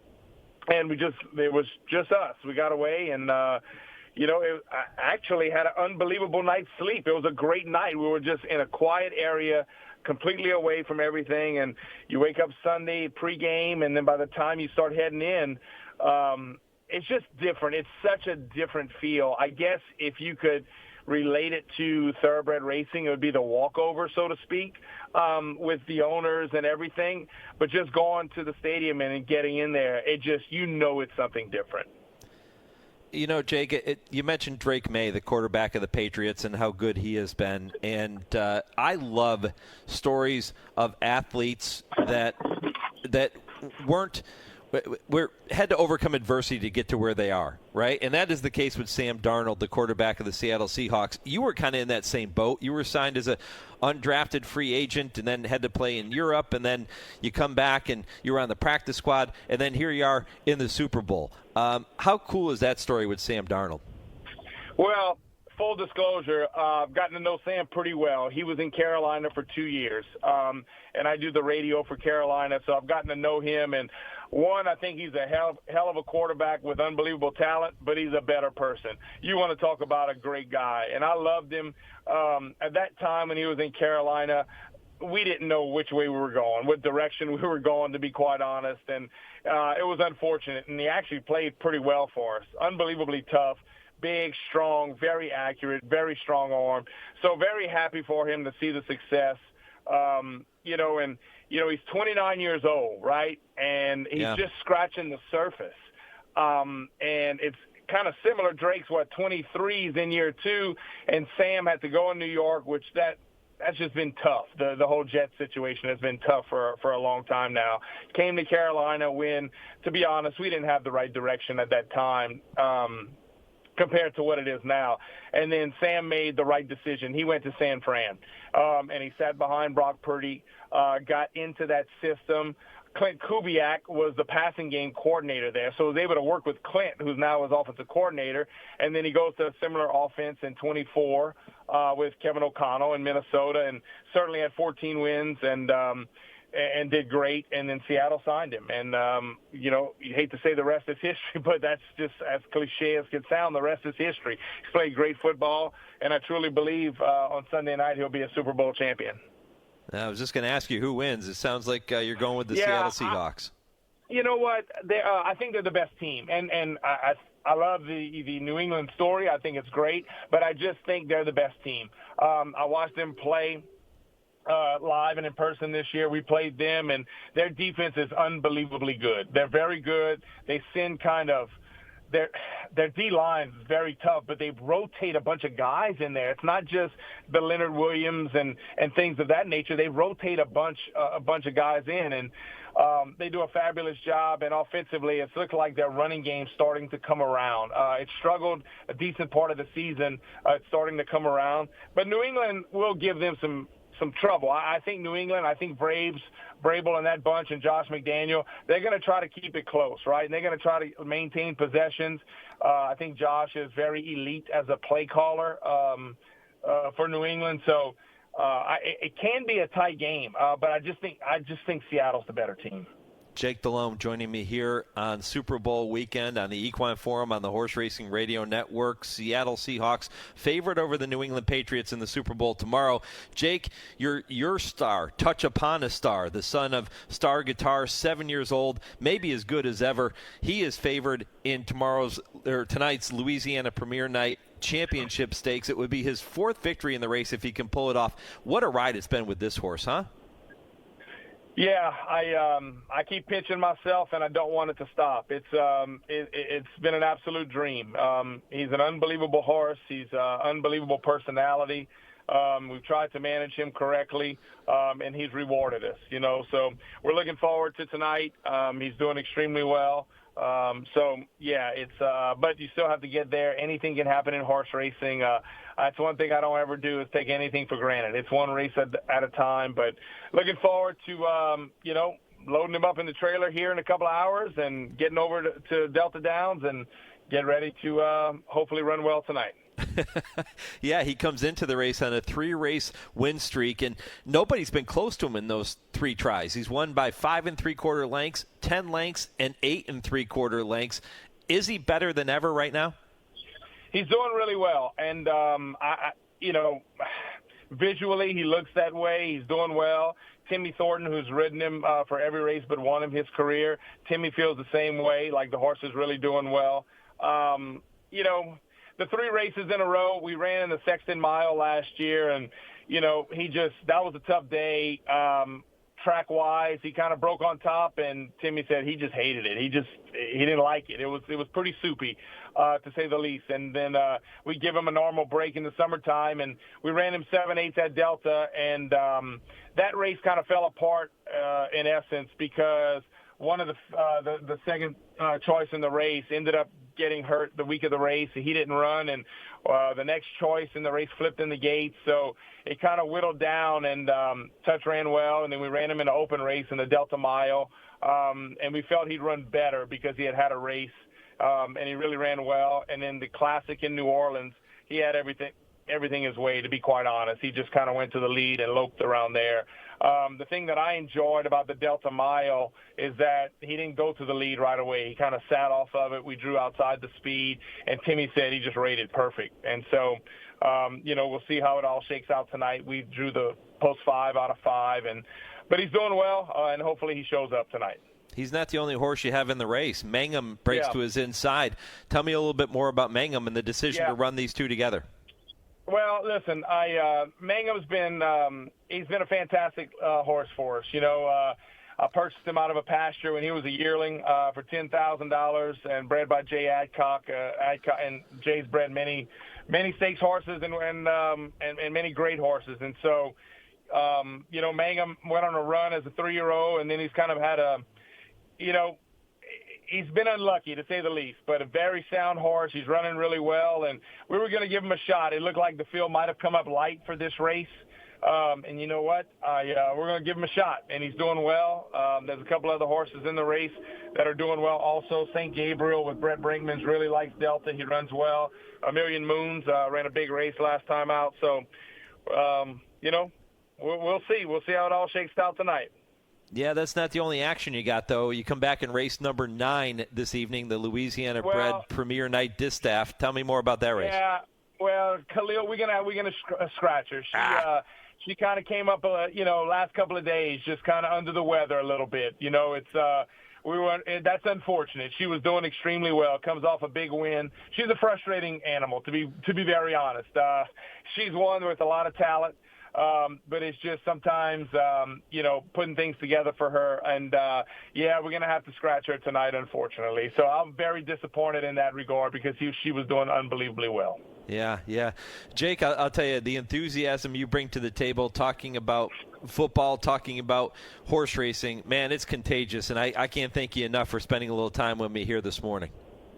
Well, I appreciate it, Mike. I love the game. I'm third generation and, grew up doing that. Didn't grow up hunting, fishing, golfing. And I enjoy it. And after football finished, we could expand on it more. And it's a lot of fun, man. I'm excited. And I'm actually going to head to Kentucky tomorrow. I'm going to the Phasic sale on Monday. I have a Tis the Law, short yearling that I have in there for sale. I'm excited about. I was kind of hoping. I have a sister to it, a Charlatan, that is working up a storm at the fairgrounds for Brett Calhoun, and I believe she'll be running on Risen Star Day. I was hoping she could run prior, but she's doing great, and so I'm looking forward to possibly selling the Tis the Law on Monday in Kentucky. Yeah, fantastic. Who's consigning the horse for you? Yeah, it's Vinery will be consigning it. The horse is raised at one of my buddy Jake Goodwin's farm in Paris, Kentucky. He's raised all her babies for me, and she's doing well, and looking forward to that, man. So I'll be in Kentucky and watch the Super Bowl on Sunday afternoon. Good man. Jake, I appreciate it, buddy. Safe travels to Kentucky, and all the best with the sale. All the best later tonight with those horses running at Delta Downs. Thank you so much. Take care, Mike. Appreciate it, man. Jake Delhomme here on HRRN. Yeah, the energy he brings to the table. And it's not just talking about football, right? It's his horse racing passion, too. And he truly does love this game. He's loved it for a very long time. You heard him say he's third generation. His brother, Jeff, the trainer of his horses. So it's a brother thing, and it's really cool. Matter of fact, if you go to our website and you search Jake Delhomme, you're going to find an interview that I did last year with Jake and his brother Jeff together, and that was a lot of fun. You can go back and take a listen to that whenever you get some time on our website. Okay, coming up next, going to turn our attention to tomorrow at Santa Anita and the champion 2-year-old filly from last year, Super Corredora. Terry Finley of West Point Thoroughbreds joins me next on the Equine Forum, presented by TwinSpires on HRRN. Race to TwinSpires, where you can unlock a $25 risk-free bet. Just use the code HRRN25 when you sign up. And if your first bet doesn't win, TwinSpires will refund your account up to $25. Wagering on the app is fast with free past performances, insider picks, and power plays every day you wager. TwinSpires. Download the app today to earn your $25 risk-free bet. Void where prohibited. For terms and conditions, visit TwinSpires.com. Must be 18 or older, 21 and older where applicable. For help with a gambling problem, call 1-800-GAMBLER. The National HBPA is continuously working to protect the health and welfare of horses by advocating and funding research to help reduce equine injuries, lobbying for a national testing lab to oversee and establish absolute uniform laboratory protocols, advocating for every track to undergo an annual independent surface assessment, passionately supporting off-the-track thoroughbred retirement facilities and adoption groups, and so much more. See additional HBPA initiatives at nationalhbpa.com. Fans, come join us for a super weekend here at Santa Anita Park. Today we have the return of the Smorgasburg Dumpling Day. Come enjoy mouth-watering dumplings from some of the top pop-up vendors at Smorgasburg, LA. All served trackside during live racing action. Big races today include the Grade 3 Robert B. Lewis and the Grade 2 D. Wayne Lucas. To enhance the day, we will be giving away a D. Wayne Lucas print for free while supplies last at the First Reward Center and the gift shop. Then join us for the big game on Sunday as we will have an early 11 a.m. post with free admission and parking, plus all-day happy hour specials that include 50% off selected beers and cocktails. Stick around after the races to watch the big game in Soronas with a free big game prop bingo game with cash prizes, plus play the Santa Anita Pick'em online contest for a chance to win $1,000. You can sign up at santanita.com/pick'em. Plenty of excitement awaits you today and tomorrow here at Santa Anita Park, the great race place. You're listening to the Equine Forum on HRRN, presented by TwinSpires. They're all in pursuit of Super Corredora, who turns for home in the juvenile fillies with a length and a half lead. Explora comes off the rail to try to run her down. A little bit of tight quarters in behind them with Percy's Bar and Meaning, but with 1 furlong to run. Super Corredora digs in. Explora trying her best to get by in the last 16th, but they're coming to the finish, and Super Corredora is a champion filly. She beats Explora on the wire. Then it was Percy's Bar in a photo with Meaning for third. Larry Colmus, he called it. Super Corredora, a champion filly, not just a Breeders' Cup champion with that win in the Breeders' Cup Juvenile Fillies, but also now the 2-year-old champion filly of 2025. And she's back in action, her 3-year-old debut tomorrow afternoon in the Las Virgenes Stakes at Santa Anita for owners West Point Thoroughbreds and partners. And Terry Finley of West Point Thoroughbreds joins me now. Terry, good morning. Mike, always a pleasure to be on with you guys. Man, it's great to hear your voice, and really looking forward to seeing Super Corredora get back into action and that great rematch from the Breeders' Cup Juvenile Fillies with Explora. Yeah, it's a small but good group of fillies out there, and I know the filly on the rail, meaning she's pretty live in there too, and there's a long shot. So I think all four of them are in with a shot to get to the winner's circle. Would you, if you're bringing her back like this with her 3-year-old debut, do you like the idea of a small field, or would you rather have her in a little bit of a bigger field? Well, I mean, obviously out there, it's the dynamic is a lot different than it is in the vast majority of other places around the country. So, sometimes it works against you. We've run in 4-horse fields, and we break a step slow, and we've got trouble all the way into the first turn, and we're in a blind spot all the way down the backside and end up not firing. And other times, we're on the outside. You get a shot to break and settle and see what the other 3 riders are doing. So looking at all that, I think we're in a good spot. We drew the 4-hole. We're on the outside post, But look, I know John Sadler and Juan Leiva's, they've both been very bullish on this filly. But we all know that there are a good number of horses in the past, especially the fillies, that they give you every indication that they made the turn, but when it comes right down to it, they haven't made the turn. I don't think I'd be surprised if that's the case with this filly, but it does happen. Yeah, what has John told you about her development from 2 to 3? Yeah, well, she's not a real big strapping filly. She's a little bit, she's a smaller type of filly, very, very athletic, very balanced. And I think she's moving better. She's always moved well, always been light on her feet. But I think that little break has really done her well. And keep in mind, we ran her back off of her maiden effort after 3 weeks in the Breeders' Cup. So, she had 2 really big races back to back out there. So I think that the 90 days, I think, is really just what the doctor ordered for a filly like her. But, obviously her brethren and all of her classmates, they've had the additional time as well. And, when you look around the country, boy, there really starting to be some good fillies that are emerging. So it won't be easy, but I think that's why we're all in this great game is to have the shot to get horses like this into our hands and give us a chance for all the partners and everybody else associated with her to root and to get behind her. Terry, Explora may have a bit of an advantage today, at least in terms of recency. She's already made her 3-year-old debut. That was a winning effort in the Santa Ynez back on January 10th. She looked fantastic that day, whereas Super Corredora, as we talked about, is making her 3-year-old debut today. Is that a big deal, typically? Yeah, I think it could be.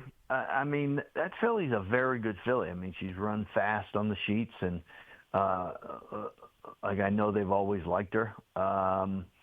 And she's definitely on the come, and I only watched that race a single time, I can tell you that, the race she won. But, that also was a 4-horse field, so she kind of had everything her own way. She was in a good rhythm early and really punched and finished. So, it worries you, but, I don't know. I guess after a long time being in the business, you take notice and it registers in your mind. But I don't want anything, and I tell my partners too, Mike, I don't want anything to take away the real fun that is enveloped in the anticipation of our game and anticipation of our races. So while I think about it and I respect that filly a lot, I think we're coming in with our own gig. So, I'd like to think that they got to be worried about us too. But we'll settle this score on the racetrack as we always do. Yep. Yeah. My horse is faster than your horse. I was talking about that earlier. At the very core, Terry, we talk about conformation and pedigree and looking like an athlete, all these types of things that rightfully so we spend time on when we're selecting horses in this game. The bottom line is your horse faster than the other horses you're lining up against? It's that simple. It is, which is really good. Right. Steve Asmussen also talks about the fact that what really makes our game great is we have a finish line. So we settle 9 scores a day at every racetrack, and so it's a good thing. It's a long process. We bought her as a yearling, and there were a lot of other horses that cost a lot more money than she did.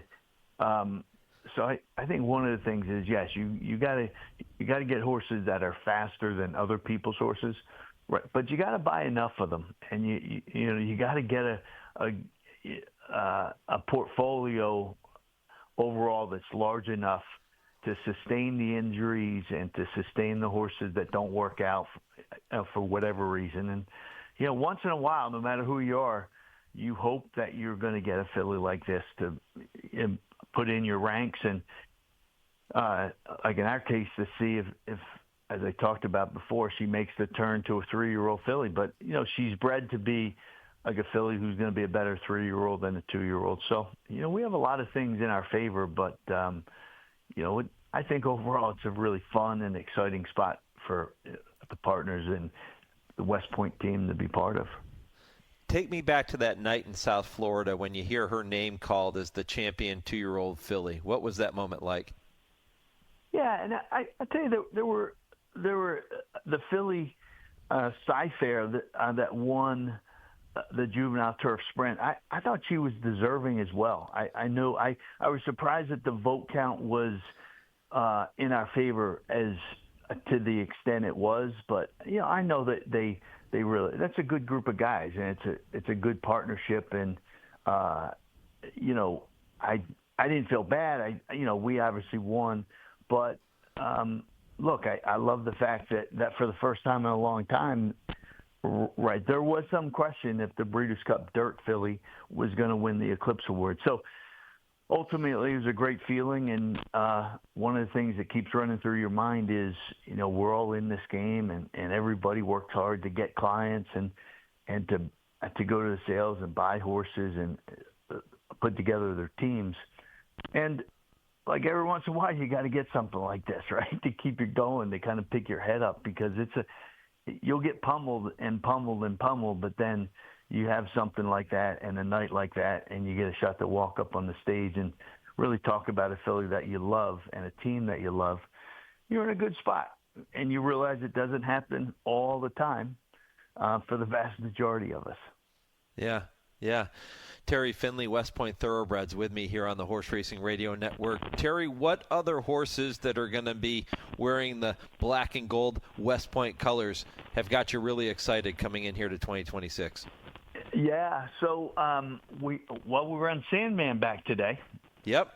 We run Sandman, and so I think that's really cool. Obviously, he had a lot of hype all throughout his 3-year-old year, and I know Mark really loves the fact that he's trained so well, and it's pretty tough to beat Mark Cassidy at Oakon, it seems like, these days. So dominant.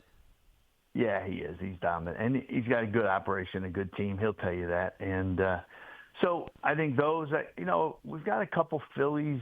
We ran a filly yesterday at Oakon who didn't fire, but, she did the exact same thing at Keeneland last fall. So we're hoping for a rebound there. And actually, Cherie DeVoe has a couple really nice fillies for us, as well as an Honor AP colt down there. Reagan's Wit, or I'm sorry, not Reagan's Wit. We have Reagan's Wit and we have Reagan's Honor. So Reagan's Honor's a 3-year-old colt by Honor AP. He ran just as fast as the Lecomte winner on Lecomte Day, and so we're hoping he makes the next step and he takes a step forward and gives us a chance to maybe go after the big game a little bit later on in the spring. But look, I don't think I don't think we're in bad shape right now. We've got some horses that need to come really forward. We've got 52-year-olds that we're very excited about. We got the flight lines coming. I got to give a plug for him. The feedback we've gotten with the 2-year-olds from flight lines out of Ocala has been very, very good. So, we're going to work hard. We're going to stay on the. We're going to keep our nose to the grindstone, and we're going to see if we can win some races for our partners this year. And it's what we do, and it's what we enjoy, and it's what we're passionate about. Yeah, and you should be, and you've done it very well for a very, very long time. You mentioned Reagan's Honor and Reagan's Wit. What's in the name? David and Gordo, who's been our bloodstock agent since 2017. His daughter, Reagan, really loves to have her name in the name of horses, and every one that we've had has been a really, really good horse. So, it's a dedication. She's away at the boarding school in Tennessee and really, really doing well, and is a beautiful young lady who's got a great future ahead of her. And so that's really the background of all the Reagans that we have. Terry, before I let you go, Dale Roman's coming up in the final segment of the show, 10:30 Eastern, along with Tim Wilkin for I Ask, They Answer. And I'd be remiss if I didn't ask you about your golf game. How's it coming along? Yeah, it's coming along. I was out on the West Coast at a place called Abandoned Dunes for a couple of days this past week. I got in last night. It's a never-ending struggle, and there are some days I get beat 30 lengths, and there are other days I win by a head on the course. But it is fun, and now I never knew what the attraction was I don't know, 5 or 6 years ago when I really started to pick it up. But I kind of wish I'm a lot like partners, and I'm not like people who own horses. Inevitably, I hear them say, why didn't I get into this sooner? I'd say the same thing about golf. I wish I would have got into it sooner, but I really enjoy it, and I try to make up for lost time. But it's a good relief for all the stuff that we have overall going on in our world. So it's I know, at least for me, it's really been a good respite, so to speak. Terry, you're the best, brother. Enjoy the weekend. Best of luck with Super Corredora and all the horses you're going to be campaigning in the coming weeks, and I'm sure we'll catch up again shortly down the road. You got it, Mike. Really appreciate the opportunity. Thank you very much. All right, there he is, Terry Finley. Work. West Point Thoroughbreds, westpointtb.com is where you can get more information on all their horses, the horses that are available, and even the entries are there if you want to see which horses are running today. He mentioned Sandman coming back. How cool is that? We'll get a chance to see him. And as he said, Mark Cassie and Fuego down at Oaklawn right now. So you got to feel good about the chances of Sandman as well.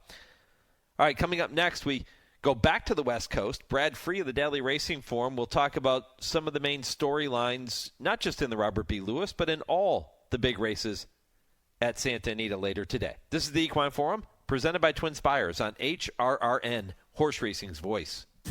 Race to TwinSpires, where you can unlock a $25 risk-free bet. Just use the code HRRN25 when you sign up. And if your first bet doesn't win, TwinSpires will refund your account up to $25. Wagering on the app is fast with free past performances, insider picks, and power plays every day you wager. TwinSpires. Download the app today to earn your $25 risk-free bet. Void where prohibited. For terms and conditions, visit TwinSpires.com. Must be 18 or older, 21 and older where applicable. For help with a gambling problem, call 1-800-GAMBLER.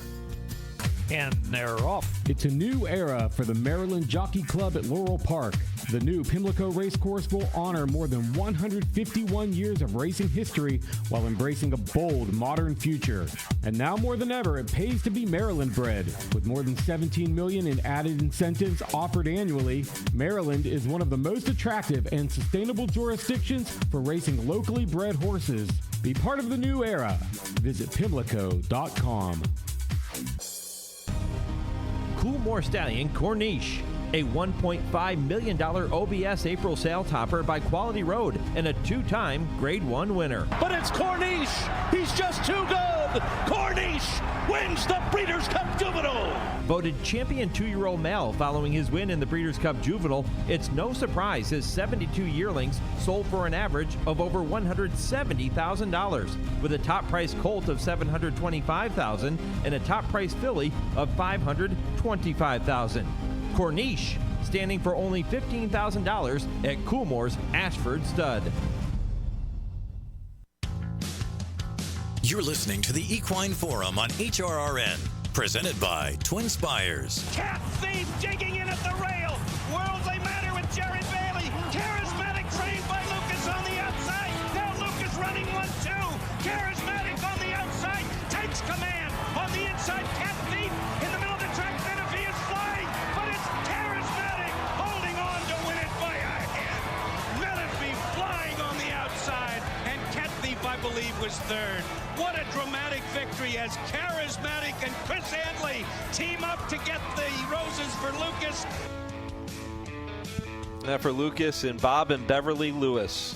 Dave Johnson with the call. Charismatic winning the 1999 Run for the Roses. And today, Dwayne Lucas and Bob Lewis remembered on the same program with stakes races in their honor at Santa Anita. I think that's a cool storyline. I don't know. I wonder if Brad Free feels the same way. Brad's with me now. Brad, good morning. Good morning, Mike. I could not agree anymore. I think it's wonderful we have a race named for Dwayne Lucas. First time out in California, the Dwayne Lucas Stakes for fillies and mares, sprinting 7 furlongs. Race used to be called the Santa Monica, and for have this race to be on the same card as the Bob Lewis, I mean, how appropriate is that? They campaigned so many top horses, Lucas and Bob and Beverly Lewis. There was Charismatic, of course. We just heard the call of his Derby win. Serena's Song, Silver Charm, who was trained by Baffert, Orientate, a Lucas trainee owned by the Lewises, Folklore, Commendable. The list goes on and on. Really looking forward to watching the inaugural Dwayne Lucas today. It used to be called the Santa Monica, and the Bob Lewis for 3-year-olds. Some very good races, some exciting, fun races today and tomorrow at Santa Anita.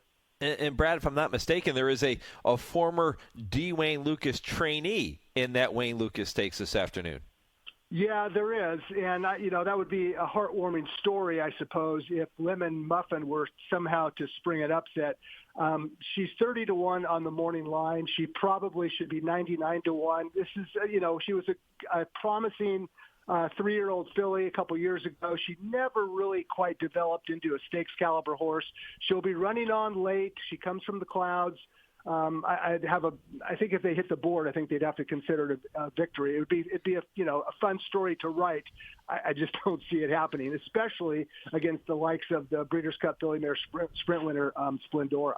Yeah, I've always said over the years that nobody could pull a rabbit out of a hat like Wayne Lucas. And I remember the one time I had the opportunity to spend a full hour with him on our Trainer Talk show. It was in his barn at Saratoga, and we talked about that. And he said, he was never afraid to run his horses in these spots. You weren't going to win if you weren't in. And that was his whole approach and philosophy. And most of the time, or a lot of times, it paid off for him. Well, I mean, look at Charismatic. He was coming back 2 weeks after winning the Lexington Stakes. Yep. That was a crazy bomb of a price. How about Commendable winning the Belmont Stakes in the year 2000? He finished 17th in the Kentucky Derby. He came back 5 weeks later and almost wired the field in the Belmont. He was forwardly placed and won at 18-1. So Lucas was never shy about taking a shot. He didn't worry about losing, but like you said, if you're not in it, you can't win it. Lucas, he scored plenty of stakes upsets over the years, and he was one of the guys. I remember when I first started covering horse racing. Boy, was he intimidating, and I learned a lot from him because I learned how to interview people and how to conduct myself around these top class trainers. And he would not hold back. If you wrote something that he did not agree with, boy, would he let you have it. And you know what? And the next day, it was like nothing happened. He's back to back. He'd be your best friend the next day. But you always knew where you stood with Dwayne Lucas. If he didn't like you or didn't agree with something you wrote, he'd let you know about it. And then, again, it's water under the bridge the following day. let's stick with that race for a minute. The Dwayne Lucas Grade 2, 7/8 of a mile, race number 6 with a post time of 3:05 locally on the West Coast, so 6:05 Eastern. You mentioned Splendora, 4 to 5 on the morning line. She's obviously the horse to beat. What are you seeing from her or hearing about her coming into this race? She is on tilt, and she is ready to go. It's a little unusual, I thought, for a Breeders' Cup Filly Mare Sprint winner to return this early in the season, but Splendora is training lights out for Bob Baffert. She's drawn well near the outside. She's the class of the field. She has the highest speed figure. She has a forwardly placed running style. There's the only knock on Splendora is her price. She's listed at 4 to 5. If she goes to post at 4 to 5, I might bet on her. I can see her going off a lot shorter than that.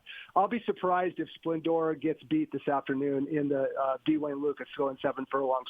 She is ready to fire. She's got a couple of bullet workouts, or fast workouts, I should say, and it's all systems go this afternoon. If she were to be upset, who is the most likely candidate? Well, probably the second choice on the morning line, number 7, Formula Rosa, who's a lightly raced filly. She's only started 4 times, and she's never run a bad race. She finished second in the La Brea Stakes on opening day. That was a 7-furlong sprint against 3-year-old fillies. She kind of lost position at the start. She broke a little bit flat-footed and was a lot farther off the pace than trainer Mark Glad or jockey Mike Smith had foreseen.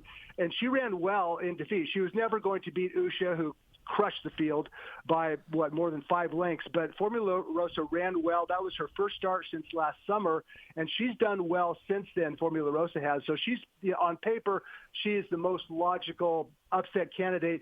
There is a long shot in here that I'm going to toy with, and I think that Splendora wins the race. But if number 6, No Bad Beats, takes another forward move off that runner-up finish in the Grade 3 Las Flores, I can see her hitting the board, maybe even completing the exacta. She's listed at 20 to 1. Trainer Doug O'Neill is on a roll this winter at Santa Anita, and No Bad Beats, I know where she will be positioned. She's going to be on or near the front end. I think she has a big chance to outrun her odds at 20 to 1. So I'm going to try to get No Bad Beats to hit the board, but I'll be surprised if Splendora loses the Dwayne Lucas this afternoon.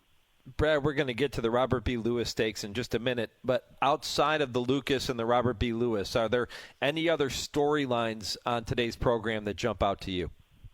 Well, this is just a fantastic card on which to wager. I mean, we don't get quality cards like this out in California very often, maybe once a month. There's 9 races today. 4 of them are stakes races, 3 maiden special weights. I think there's a Calbred, one other than. There's only one kind of subpar race on the card. It's a $10,000 claiming race, race 2. So just a quality card. I'm going to let the storylines unfold this afternoon out on the racetrack. But I think that you've already touched on the main one this afternoon, Mike, and that's the Dwayne Lucas and Bob Lewis combination. They both have stakes races named after them.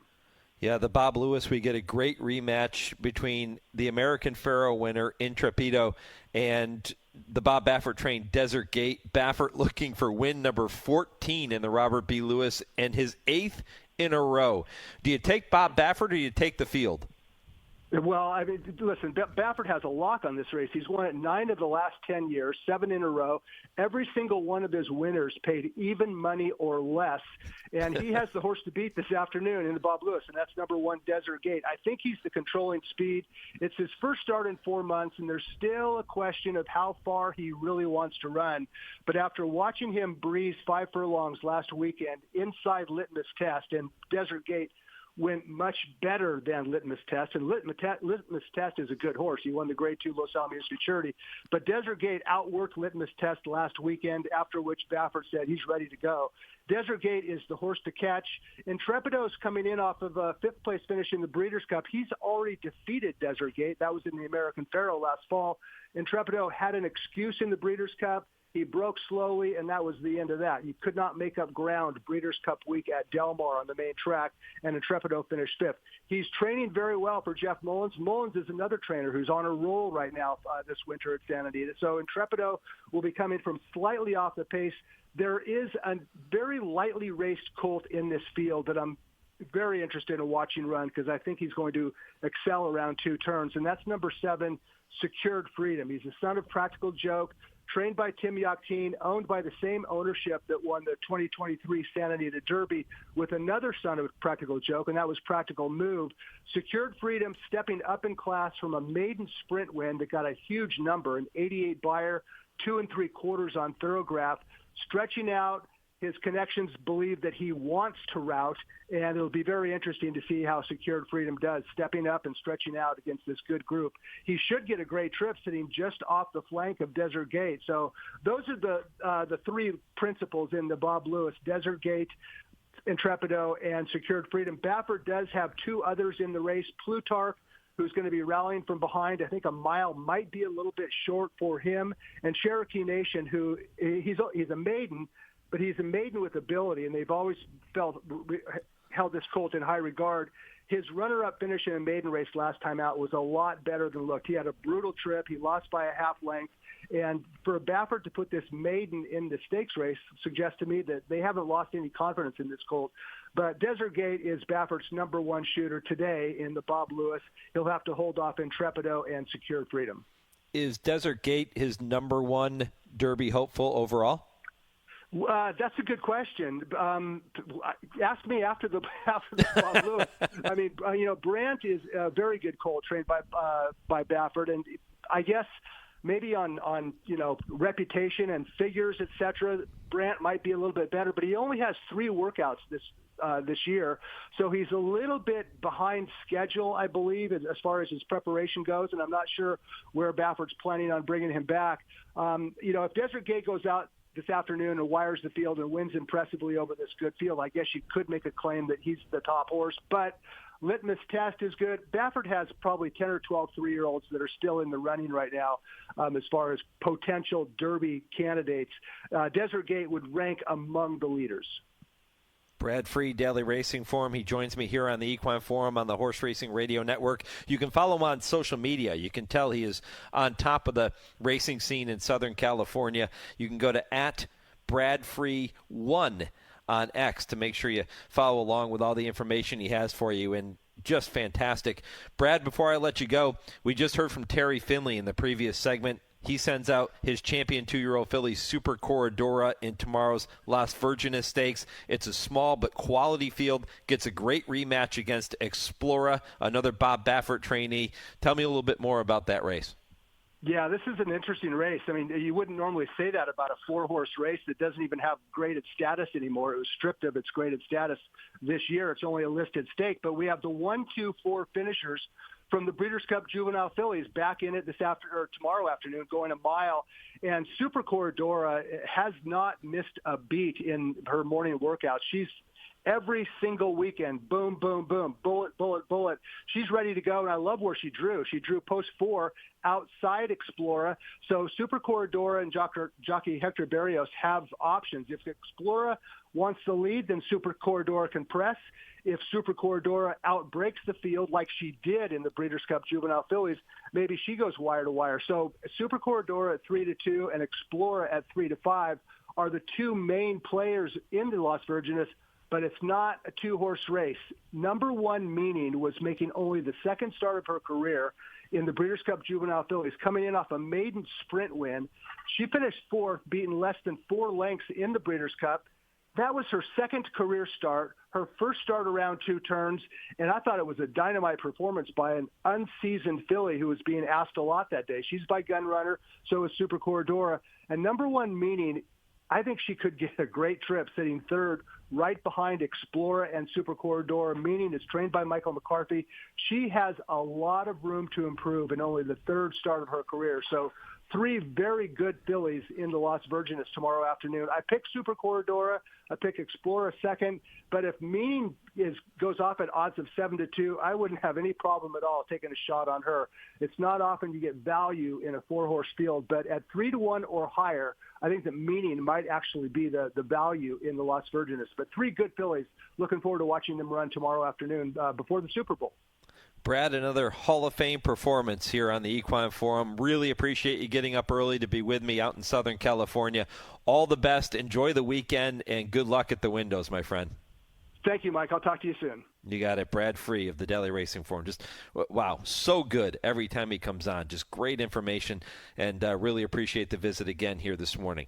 When I come back, I'll take a look at a historical date in racing history or two as it applies to this weekend and tell you what's ahead in hour number 3. This is the Equine Forum on the Horse Racing Radio Network. All over America, people are taking the National Radon Test. Have you? Excuse me, have you heard of radon? Is that a gas? Is it something that comes up out the ground or something? It's like poison gas. Something dangerous that you're supposed to check on to make sure it's not in your home. Now it's your turn. Answer true or false. Radon is a radioactive gas. True, radon is a radioactive gas. True or false? The Office of the Surgeon General recommends that all homes be tested for radon. True, your home should be tested. I didn't know that, no. True or false, radon is the second leading cause of lung cancer. True. True, I didn't know that. Radon is the second leading cause of lung cancer. Answer true or false. Homes with radon problems can be fixed. True. Homes with radon problems can be fixed. So what do you do about it? I'm going to dial the number and call. 1-800-SOS-RADON. If I don't take care of it, nobody else will. Keep your family safe from radon. Call now. 1-800-SOS-RADON. James Brown and Bill Cowher welcoming you back to Dennis Melvin's house. It's time for the Midnight Snack Run. This is one tricky obstacle course. Sticking to healthy habits in this kitchen is going to take focus and determination, but it can be done, JB. He's already entered the snack part of the course, and he's eyeballing a jar of chocolate candy. That is tempting right off the start. Uh-oh, he's reaching, Bill, but he pushes it away. Great stiff arm. He's approaching a plate of delicious-looking iced cookies. Oh, Dennis, you only want one of those. He blows right by him for the apple. Oh, the fridge. It's make or break time, JB. He stares down some rich-looking treats. Uh-oh, looks like he's headed for the soda. Wait, he jukes left, grabs the water bottle, and shuts the door with his elbow in record time. Unbelievable move. I gotta see that again. And he's out. He even turned off the light. That's the way you execute a midnight snack run. Stand Up to Cancer and Rally want you to reduce your risk for cancer. Go to takeahealthystand.org.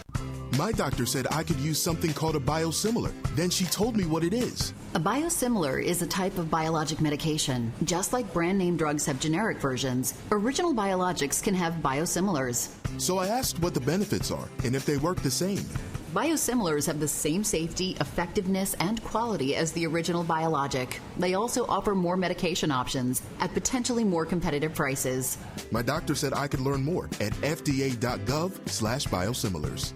Check out the all-new HorseRacingRadio.net. All the same great horse racing radio content in a new, easy-to-use design. Listen to all of our shows streaming live or access the replays anytime. See our schedule, sign up for our newsletter, download our latest podcasts, and so much more. It's all on our website at HorseRacingRadio.net. That's HorseRacingRadio.net. You're listening to the Equine Forum on HRRN, presented by TwinSpires. Welcome back. Mike Penna, Baron of the Backstretch. 2/3 of the way through this morning's Equine Forum, presented by TwinSpires. One more hour to go, and it is loaded with more racing content. So stay with me for that one. I'll tell you more about what's coming up in hour number 3 in just a minute. But time now to take a look at a few dates in racing history as they applied to this weekend, and in particular, this day in racing history. It was on February 7th, 1969, that Diane Crump became the first woman jockey in America to compete in a parimutuel race when she finished 10th of 12 aboard a 48-1 shot that was 3-year-old Bridled and Bit in the 7th race at Hialeah Park. Also on this day, February 7th, 1999, jockey Eddie Delhomme picked up his 6,000th career victory aboard Sweet Cakes and Shakes in the 3rd race at Santa Anita Park. Delhomme became the 14th rider in North America racing history to reach the 6,000 win mark that afternoon. And one more for you from today, February 7th, 1996. A racing oddity occurred at Oaklawn Park when all the winners of 7 consecutive races started from the number 1 post position. How wild is that? Going to talk more about that particular occurrence with Dale and Tim in the second half, or the third hour of the program, 10:30 Eastern. I ask, they answer. So stay with me for that. And I'll give you one more real quick. February 8th, 1941. That's tomorrow, the anniversary of Whirlaway beginning his 3-year-old season with a win in a 6-furlong allowance race at Hialeah. A busy weekend with some historical dates for you here this morning. All right, 2 hours down, 1 to go. If you missed any portion of the first 2 hours of the show or any of the programs we bring your way every single week here on the network, head back to the website, check out the podcast whenever you get some time, and you can do that too on your favorite podcast platform. And that includes, by the way, my Trainer Talk conversation with Rick Mocklin, which was, you talk about a fascinating story, a really cool guy, and a really fun listen. Go back and listen to that full hour with Rick Mocklin. It's on our website now, Trainer Talk, presented by Fasig-Tipton.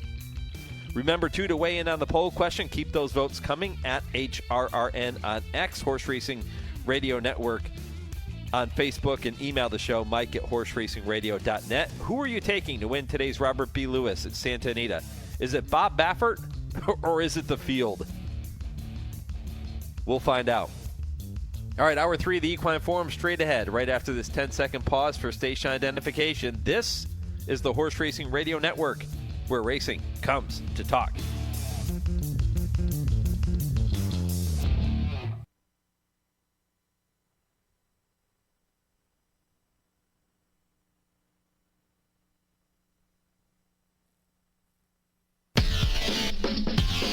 This is HRRN, horse racing's voice. Wild Shot strikes to the lead. McCracken on the outside, gaining with every stride, and now colors the leader. Here's McCracken on the outside. Hernandez goes to the left-handed whip, drifts in slightly, but McCracken remains unblemished and will take to Sam Davis. Entering the final furlong, and Gorgeous with a bold late run toward the rail. Bayakoa is put to a fierce drive, trying to hold on by 2. Gorgeous trying to catch her, running out front. Bayakoa is got it. Bayakoa wins by 2 lengths. Welcome to the Equine Forum, presented by TwinSpires. Cat Thief digging in at the rail. Worldly Matter with Jared Bailey. Charismatic trained by Lucas on the outside. Now Lucas running 1-2. Charismatic on the outside. Takes command on the inside. Cat Thief in the middle of the track. Menifee is flying, but it's Charismatic holding on to win it by a head. But with 1 furlong to run, Super Corredora digs in. Explora trying her best to get by in the last 16th, but they're coming to the finish, and Super Corredora is a champion filly. Now here's Mike Penna. Welcome back, hour number 3 of the Equine Forum on this Saturday morning, all presented by our friends at TwinSpires. Mike Penna, Baron in the backstretch. The 4 voices you just heard, Richard Grunder, Tom Durkin, Dave Johnson, Larry Colmus. If that doesn't get you in the mood for thoroughbred racing on a bit of a chilly day throughout much of the country, nothing's going to warm you up. Wow, fantastic stuff. And, of course, you got a great day out at Santa Anita. We've been talking about that throughout the morning. Also talking about the big races coming up at Tampa Bay Downs. You'll hear more about that coming up in the second half, or the third hour of the program here, and really looking forward to kicking it off with Kevin Kilroy. He'll have your TwinSpires triple play coming up in just a few moments. Kurt Becker, Stroll Through Racing History, coming up at 10:20, and at 10:30, I ask, they answer, with Dale Romans, with Tim Wilkin. They'll tackle some of the hottest topics in the sport today, and some fun ones included in this week's edition of the show, too. Many submitted by you, our listeners, and they really love answering your questions, and stay tuned for that at 10:30. If you did miss any portion of the show so far, check out the podcast on our website, horseracingradio.net, or wherever you get your podcasts. You can download the show and listen at your leisure, not just the Equine Forum, but all the shows we bring your way every single week throughout the year. Make sure you do that and follow along here on HRRN. Time now to kick it off. Hour 3 begins, as we do every week, with the TwinSpires triple play. Kevin, good morning, my friend. Mike, good morning. Happy Saturday. Happy Saturday to you. You jumped around the country today with your 3 selections. I love it. Get a little something for everybody here this morning. Yeah, want to look at these Derby preps. It's such a fun weekend that the way weather has cooked it all up for us, and want to look ahead with the Risen Star a week from today. Rachel Alexandra, big day at Fairgrounds, so want to give a little love to my home track too, and I think I got a good one for us to bet on. All right, we're going to kick it off with the first at the Fairgrounds. We're actually going to go in post-position order. So race 1 at the Fairgrounds is set for 12:45 Central Time locally in New Orleans. That's 1:45 Eastern, of course, 10:45 out on the West Coast. Then we'll go to the Sam F. Davis at Tampa Bay Downs, and then you'll wrap it up with the Robert B. Lewis at Santa Anita. So plenty to get to. We begin with that first at the Fairgrounds. It's a 5-furlong turf sprint. Maiden special weight, $54,000 purse. It is for the Louisiana Breds. Tell me more about that race, brother. Yeah, full fields. Love these turf races. The turf action at Fairgrounds has been sensational in terms of finding prices, in terms of just fun races to watch. And I think this one will be just that. 3-year-olds and up, state breds, going 5 furlongs, full field. And we've got the presence of enough interesting runners in here that I think we will get a price on a live firster. I mean, we've got Larry Ravelli, Brighton Oak, second time on the turf. You got a Shane Wilson, a Sam David Jr., but it's number 6 AZ for Bobby Phelps, Joseph Phelps in your program there. Star Guitar Philly, who is debuting. Clear Creek stud bred. This is a half to SWOT analysis, who maybe isn't at the top of everybody's mind out there, but SWOT analysis, a very strong law bred for Mark Cassie that really impressed me multiple times when he was running, as well as Free Drop Maddie, sensational, precocious. I think this dam really does produce precocious runners. And Bobby Phelps, if you haven't been following along, he's a relatively young trainer. I mean, he's 4 years in on his own. He was with Eddie Johnston before, a legend across Louisiana, Chicago-born. And he's just, Mike, he's celebrated on the backside. So many horsemen tell me what a great horseman that Bobby is. And you can see it in his numbers. I mean, this meet he's 4 for 6 with a second and a third. Hasn't been out of the money. And AZ looks to be win number 5 to me. I think we should be able to get a fair price, 5-1. I'd say 4-1 or higher is bettable for me. But really strong work tab. Sensation is up. A hot barn, precocity coming from both sides. Of course, Star Guitar is always very dangerous on debut. And Bobby Phelps, the trainer of Synthetic, who definitely caused some headlines. A filly who ran a 98 buyer. Almost got the new track record. A lawbred who is probably going to be facing open company this summer. So give me AZ to get things going. Love these full fields, and a firster. They might sleep on this one, but our morning line odds maker Mike Diliberto, he's the clocker too. He's giving you a tip saying 5-1 on the 6 AZ. Wow, great information. I am not familiar with Bobby Phelps, so I'm glad you went into his story there. It sounds fantastic. I put him on my radar now for a future Trainer Talk guest. I'd love to spend some time hearing his story. But, this horse, who knows? The way you described it, Kevin, looks like could be live at first asking. Yeah, definitely live. Definitely ready to run big on debut. It's just a matter of who she's facing, and the trip, of course, 5 furlongs, a sharp distance, but really nice draw on the 6th spot to figure it out. Great story. Number 6, AZ, 5-1 on the morning line. Race 1 at the Fairgrounds kicks us off with this week's TwinSpires Triple Play. Don't forget you can bet all 3 races we're talking about today, and every race you're going to bet.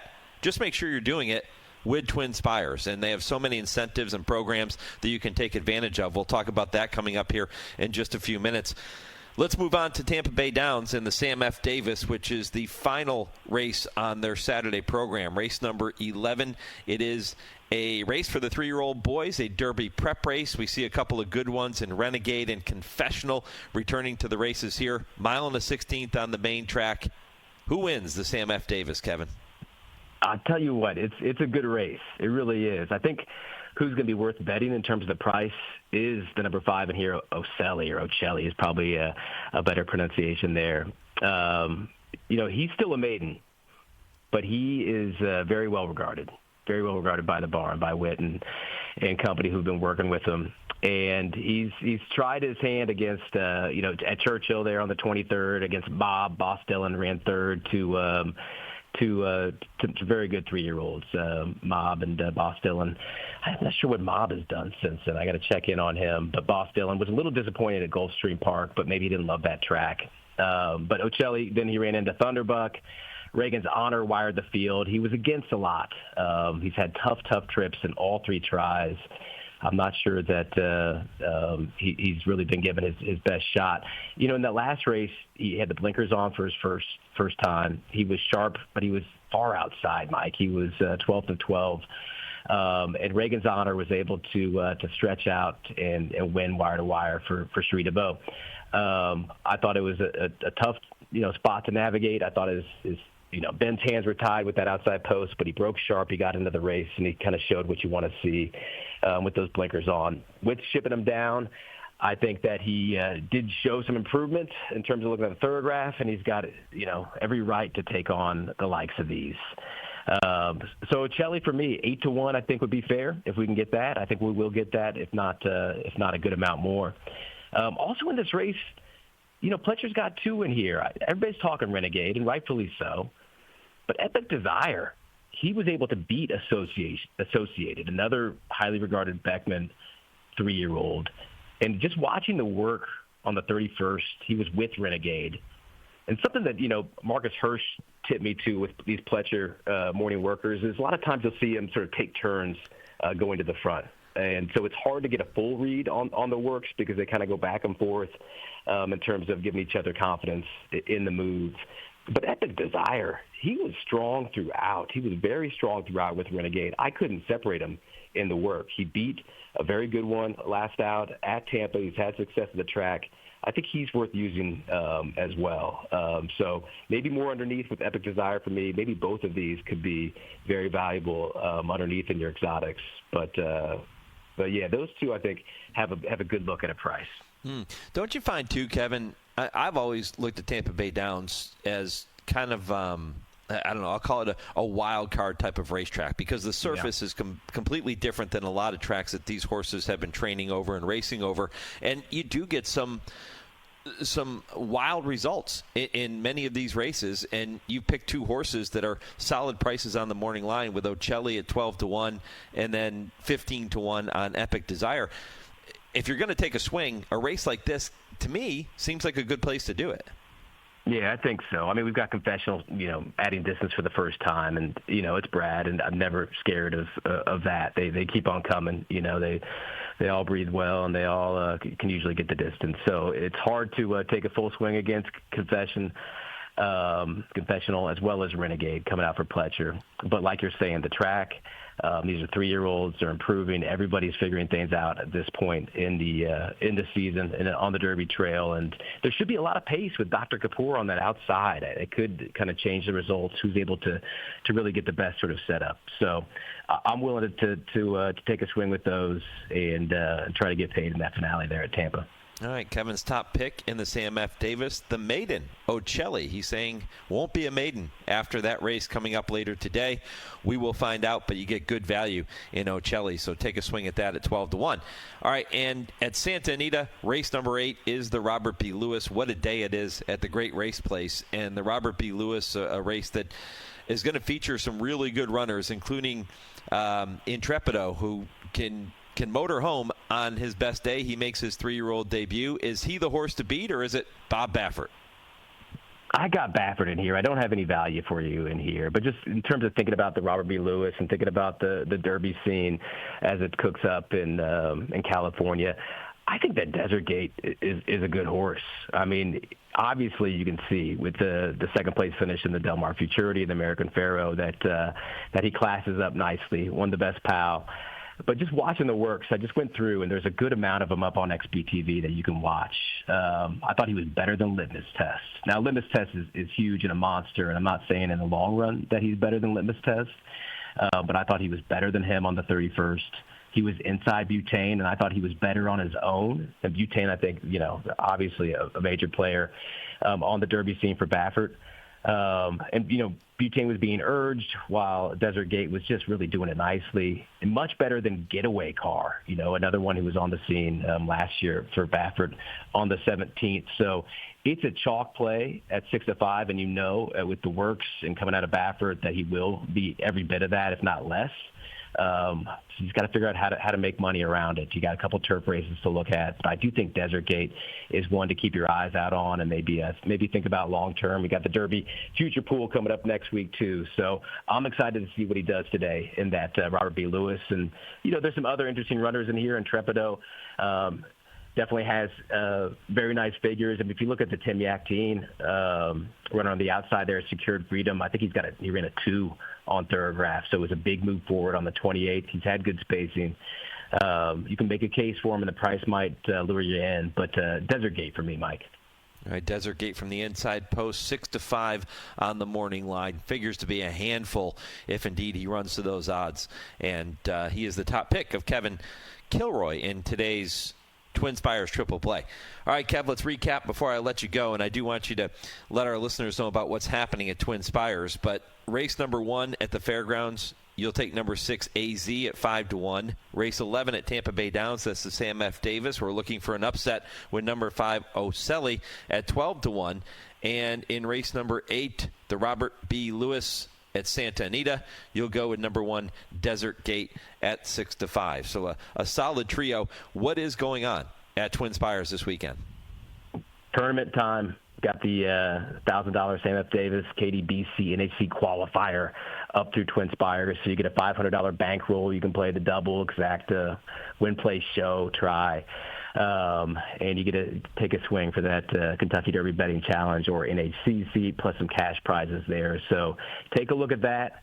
And then there's also the win ladder covering the Tampa card and the Santa Anita card today. So if you get 4 or more win bets home, you get to share in up to $10,000 of prizes, and you just have to opt in. It's that first $10 win bet that you make, and then you can play a part of that. So it's a fun little deal to lure you in to make some bets and get a little extra cash and sort of and have some fun if you weren't planning on taking major swings today. So those are fun options on TwinSpires. Always love what they got cooking.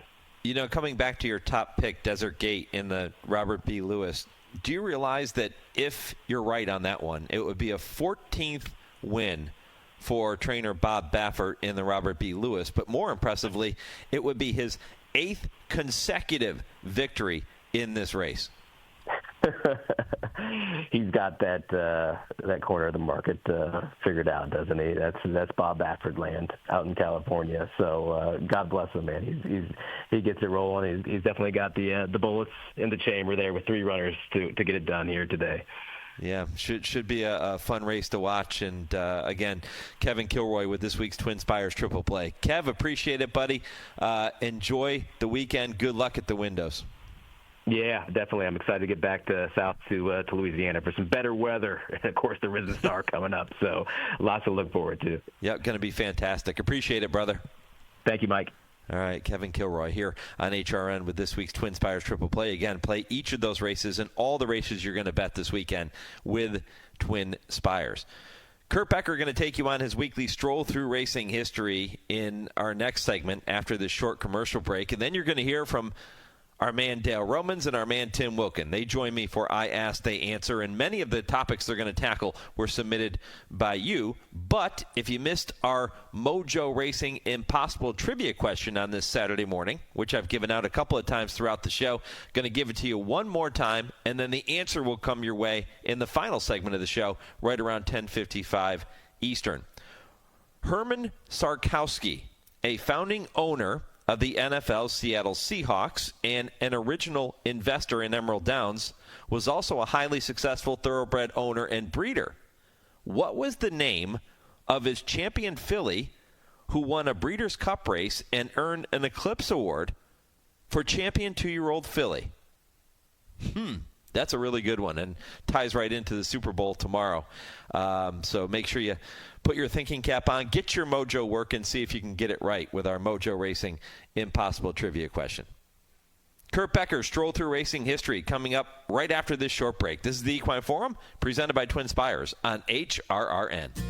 Race to TwinSpires, where you can unlock a $25 risk-free bet. Just use the code HRRN25 when you sign up. And if your first bet doesn't win, TwinSpires will refund your account up to $25. Wagering on the app is fast with free past performances, insider picks, and power plays every day you wager. TwinSpires. Download the app today to earn your $25 risk-free bet. Void where prohibited. For terms and conditions, visit TwinSpires.com. Must be 18 or older, 21 and older where applicable. For help with a gambling problem, call 1-800-GAMBLER. Tenda Equine and Pet Care products have been keeping world-class equine athletes happy and healthy for generations. Keep your equine athlete looking and performing well with Tenda Next Generation Wound and Skin Care Treatment, along with nutritional supplements, leg and muscle care products, salves, hoof care, poultice, topical aids, and grooming products. Visit tendahorse.com today.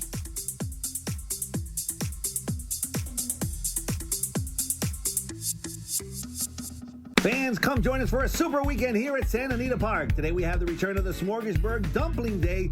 Come enjoy mouth-watering dumplings from some of the top pop-up vendors at Smorgasburg, LA. All served trackside during live racing action. Big races today include the Grade 3 Robert B. Lewis and the Grade 2 D. Wayne Lucas. To enhance the day, we will be giving away a D. Wayne Lucas print for free while supplies last at the First Reward Center and the gift shop. Then join us for the big game on Sunday as we will have an early 11 a.m. post with free admission and parking, plus all-day happy hour specials that include 50% off selected beers and cocktails. Stick around after the races to watch the big game in Soronas with a free big game prop bingo game with cash prizes, plus play the Santa Anita Pick'em online contest for a chance to win $1,000. You can sign up at santanita.com/pick'em. Plenty of excitement awaits you today and tomorrow here at Santa Anita Park, the great race place. You're listening to the Equine Forum on HRRN, presented by TwinSpires.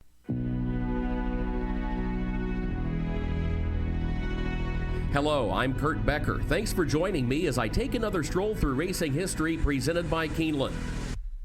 He sold for a modest price as a yearling, enjoyed moderate success as a racehorse, and was bought back by his breeder at the end of his racing days. He has since been repurposed as an off-the-track thoroughbred and is enjoying life at horse shows in central Kentucky. His name is Between Here and Cool. Foaled March 25th, 2010 at Breeder Claiborne Farm in Paris, Kentucky, and foaled during the farm's 100th anniversary season. Between Here and Cool is a gelded son of Unbridled Song, out of Charming and Lovable by Horse Chestnut. His sire ranked among the elite, while his dam was a minor stakes winner on the turf.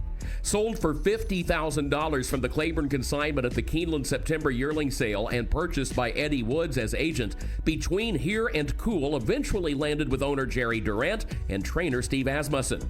Between Here and Cool won at fourth asking, winning a maiden special weight at Oaklawn Park as a 3-year-old in April of 2013.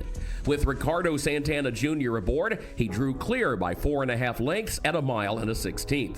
After winning at Churchill Downs at a 1-turn mile, Between Here and Cool shipped to Prairie Meadows for the Grade 3 Iowa Derby. He looked like a winner until the final jump, when he was caught on the wire by a 17-1 shot. Following a 10-month layoff after finishing off the board in the graded Smarty Jones at Parks Racing, Between Here and Cool returned to the races at Churchill in June of 2014 for a claiming price of $62,500. He finished last of 12. Heading next to Saratoga, Between Here and Cool found a new barn when claimed for a price of $35,000. It would begin a sustained campaign in claiming races over the course of the next 7 years. Finding a niche as a specialist on synthetic surfaces, Between Here and Cool won 5 consecutive races at Turfway Park in 2016, and he won a dozen races at Presque Isle Downs over the course of several years. And on July 9th, 2021, he ran second at Arlington Park for a claiming price of $4,000 in what was to be the final start of his career. Between Here and Cool was claimed that day by his breeder, and Claiborne immediately brought him back to the farm where he was foaled and raised. His racing career had concluded with a record of 23 wins and 83 starts for earnings of $400,000. But now the question for Claiborne was what to do with this 11-year-old gelding. And for the answer, Claiborne turned to its equine operations manager, Mary Ormsby. A native of Chattanooga who had been on Claiborne's staff since February of 2012, Ormsby describes herself as someone who has been horse crazy her entire life. Her first horse had been an off-the-track thoroughbred, and it developed a love for horses which never stopped.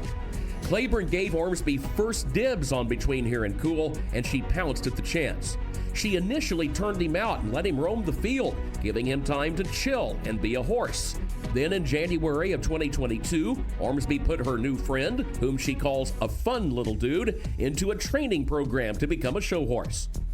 Ormsby did most of the retraining herself to help Between Here and Cool make the transition from racehorse to off-the-track horse.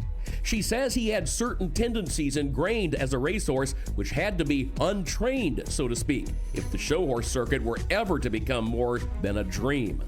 For example, racehorses tend to travel a certain way, such as jogging with their heads in the air, not a desirable trait for a horse being repurposed as a jumper. But Ormsby also recognized that there was a lot about Between Here and Cool which would serve him well as he moved into his new career. Ormsby says, quote, "He has a good work ethic and is super athletic. He's long through the back with a nice sloping shoulder which gives him a lovely trot and canter. And as a horse jumping over obstacles in timed events, he is skilled, quick, and sporty. It helps that he likes to go fast. He's as calm as can be. He's been exposed to a lot at the racetrack, so not a lot phases him." End quote. For now, Ormsby is content showing Between Here and Cool on the local and area circuit in central Kentucky at venues in Frankfort and Lexington. She is developing her horse slowly with a goal in 2026 of possibly competing at the World Equestrian Center in Ohio. Ormsby concludes by saying, quote, "Find the horse that fits your personality. Be attentive to what they need. Thoroughbreds love to have a job and perform. They love an audience. It's why having a second career can be ideal for them." End quote. Please join me again next week when I take another stroll through racing history presented by Keeneland. For HRRN, I'm Kurt Becker. And once again, my thanks to Kurt and to Keeneland for making those segments possible each and every week. If you have missed any of Kurt's Stroll Through Racing History segments, all you have to do is head back over to our website, horseracingradio.net. You can check out the special podcast page dedicated to those stories and listen to every single one. There have been some amazing ones. Go back and listen at horseracingradio.net. When I come back, Del Romans, Tim Wilkin, they will be here. It is this week's edition of I Ask, They Answer. This is the Equine Forum, presented by TwinSpires on HRRN. You're listening to HRRN, Horse Racing's Voice. And they're off. It's a new era for the Maryland Jockey Club at Laurel Park. The new Pimlico Racecourse will honor more than 151 years of racing history while embracing a bold, modern future. And now more than ever, it pays to be Maryland bred. With more than $17 million in added incentives offered annually, Maryland is one of the most attractive and sustainable jurisdictions for racing locally bred horses. Be part of the new era. Visit Pimlico.com. Race to TwinSpires, where you can unlock a $25 risk-free bet. Just use the code HRRN25 when you sign up. And if your first bet doesn't win, TwinSpires will refund your account up to $25. Wagering on the app is fast with free past performances, insider picks, and power plays every day you wager. TwinSpires. Download the app today to earn your $25 risk-free bet. Void where prohibited. For terms and conditions, visit TwinSpires.com. Must be 18 or older, 21 and older where applicable. For help with a gambling problem, call 1-800-GAMBLER. A Keeneland session topper from the first crop of the all-conquering Vekoma. Jonathan's Way was touted by purchaser John Moynihan as, quote, one of the best-looking horses you'll ever lay your eyes on. Out of an undefeated stakes-winning juvenile daughter of Indian Charlie, Jonathan's Way is a complete outcross through his first 5 generations and comes from the immediate female family of the great Dynaformer. Brilliantly talented with a pedigree and physical makeup to be commercial dynamite. Jonathan's Way, a future stallion star, standing at Airdrie Stud. Think about it. This is I Ask, They Answer on the Equine Forum on HRRN. And they're at the top of the stretch. 3/4, 110-1. It's Nearly who has the lead. He'll have to turn back Bravaro, who moves up on the outside, and he's the only danger. Cannoneer is back third, then Global Aviator, and they're on their way home. Nearly Finley shaken up for the drive by Johnny V. Still responding with a 3-length lead, and Bravaro is destined for second. The 2026 Holy Bull goes to Centennial Farms. Nearly in a dominant display, won by 7. Bravaro was second from a mile back. Project Ace got running for third. Cannoneer had to settle for fourth in 1:44.2. That's Pete Aiello with the call of nearly earning 20 Derby points with that dominant win in the Holy Bull last Saturday. His connections could decide to skip the Fountain of Youth and await the Florida Derby. Would that be the right or wrong decision? We'll debate here this morning. Plus, hear what Dale and Tim have to say about the idea of a triple crown for older horses. And today marks the 30-year anniversary of one of the great racing oddities in the history of our sport. We'll tell you all about that one and a few others coming up on this week's edition of I Ask, They Answer with trainer Dale Romans and turf rider Tim Wilkin, all presented by the University of Louisville, Equine Industry Program and the College of Business, and all starting just 30 seconds from right now. A spark turns into a dream, and your dreams fuel a love that will last a lifetime. Turn your passion into a career with experienced guidance, a thorough study of equine business, as well as opportunities to get your hands dirty and put your mind to work. Located in the heart of horse country, let your passion fuel your profession at the U of L Equine Industry Program. Apply today. Well, all kinds of things to talk about on this week's edition of the show, guys, and looking forward to it. We're going to end the show by getting your predictions for tomorrow's Super Bowl. We will end it that way here on this Saturday morning. I think it's the right way to do it, but we have a lot of listener questions to get to on the show this morning. But the first one comes from me, which I know Dale loves this. But Dale, Churchill Downs announced this week for the first time since 2010, the meet opener and kickoff to Derby Week, which will be held on Saturday, April 25th, is going to be run as a daytime card, not under the lights as it has been for the past 15 years. Churchill is also bringing back the Sunday racing program the following day on April 26th. Do you like the move, Dale Romans? I love it. I never realized why they didn't run that Sunday. Everybody's in town and celebrating the whole week. Yeah, we should do it. You know, that night racing's fun, but it's better when it gets a little later in the year and you know you got good weather. If it can be a little cold at the last weekend of April in Kentucky. Mm-hmm. So I think it's a good move. Give people something to do. We only have one day off. That's all right. Let's get all we can from the visitors. Well, it seems to me that it would be easier on the horsemen, the staff, when you're running during the day rather than running at night. I mean, all you guys got to get up at 5 a.m. or whatever for training, and they're not. But by racing on Sunday, then they take Monday off, and then they race the rest of the week. And with having the opener on the daytime, I would think that you would probably attract more families. I think that I've never been there on the Saturday before the opening night, the Saturday opening night. But I'm assuming it's more of a crowd that might get a little rowdy and it's a party time atmosphere kind of thing. I think it's a good idea. Why not? It's whatever helps the horsemen and the staff at Churchill, because they got a long week ahead of them. I'm all for that. Yeah, I like it too. I think it's a good move. I love night racing at Churchill Downs, but this, adding the Sunday card, going daytime racing Saturday, Sunday, to me it just seems like a perfect way to kick off Kentucky Derby Week. And Dale, like you said, get as much as we possibly can during that week because it's a special week of racing. It really is a good week in Louisville. Dale, do you like that question? What's that? Do I like the question? Yeah, it was Mike's question.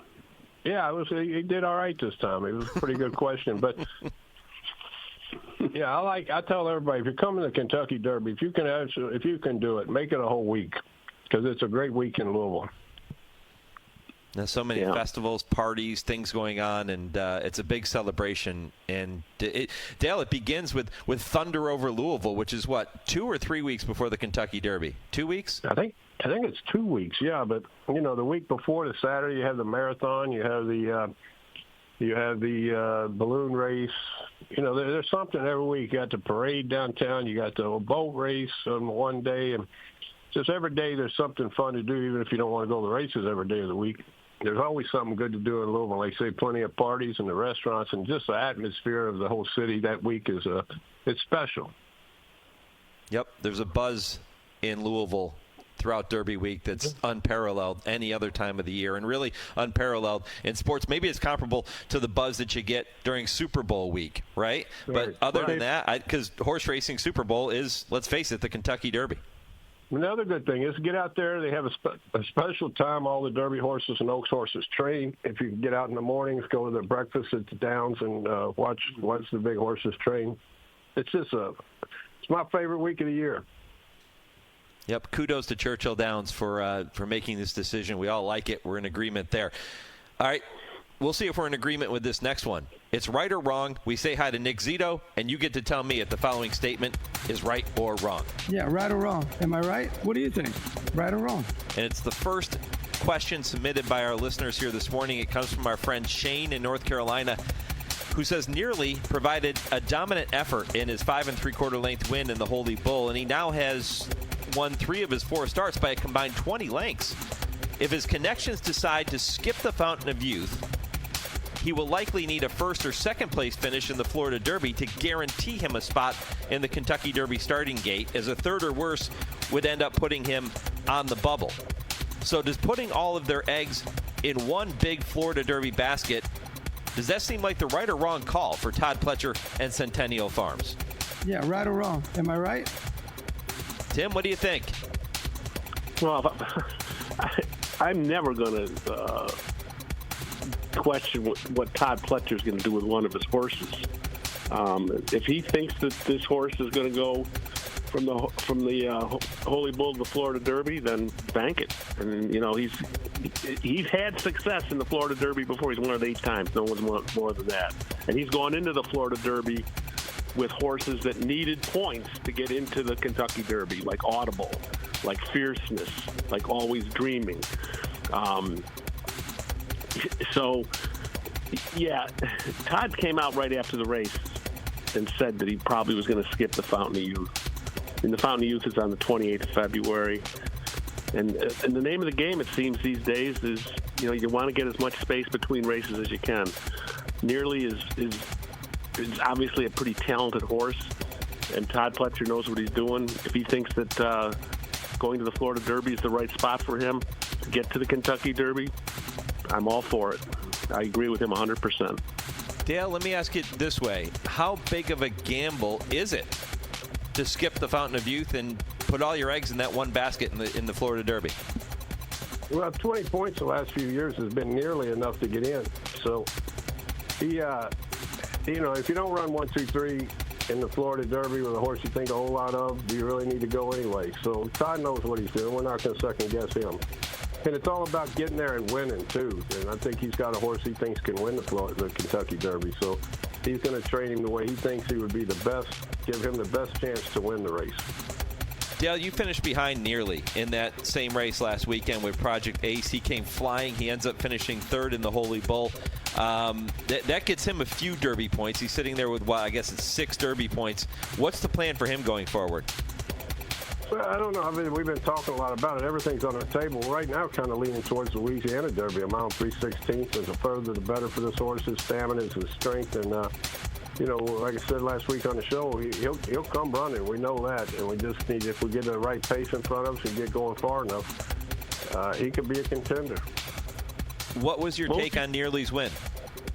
I thought Nearly ran a beautiful race. I thought he ran great. He was a good horse. And who's he by again? I can't remember. Oh, you know exactly who he's by. Yeah, another Not This Time. It's unbelievable sire. Hey, Dale, what would be the thinking of leaving Florida to go to New Orleans? Just the little extra ground in that long stretch at the fairgrounds, I think might benefit my horse. Okay. Yeah, nothing's off the table. What's next for Rocky's Balboa? Rocky's pointing towards the Fountain of Youth, so he's a pretty nice horse, and he's really come to himself down here. I know he's only beaten Florida Bred so far, but He started to do some things I really like, and I think he deserves a chance with the big boys. All right, we're going to bring Nick Zito back for that segment, right or wrong, as we do every Saturday here on I Ask, They Answer. But we've got a few more topics to get to before our final point of the week and the Super Bowl predictions for Dale and Tim.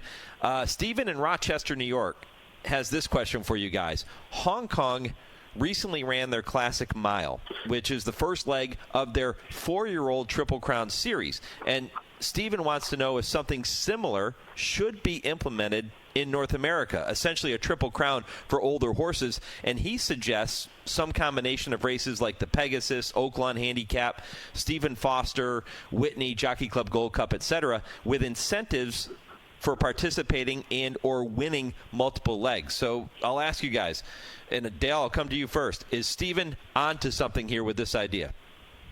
Yeah, any type of series that gets exciting, I think if you had some incentives to run in all three would be a good thing.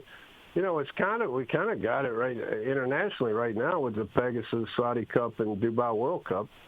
I don't know that there's an incentive involved, but internationally we have that. And we've got Road to the Breeders' Cup, all those races you just named. Consider roads to the Breeders' Cup. If you did something with a couple of races, if you run in these races and end up running the Breeders' Cup Classic being the crown jewel of another Triple Crown, that would be nice.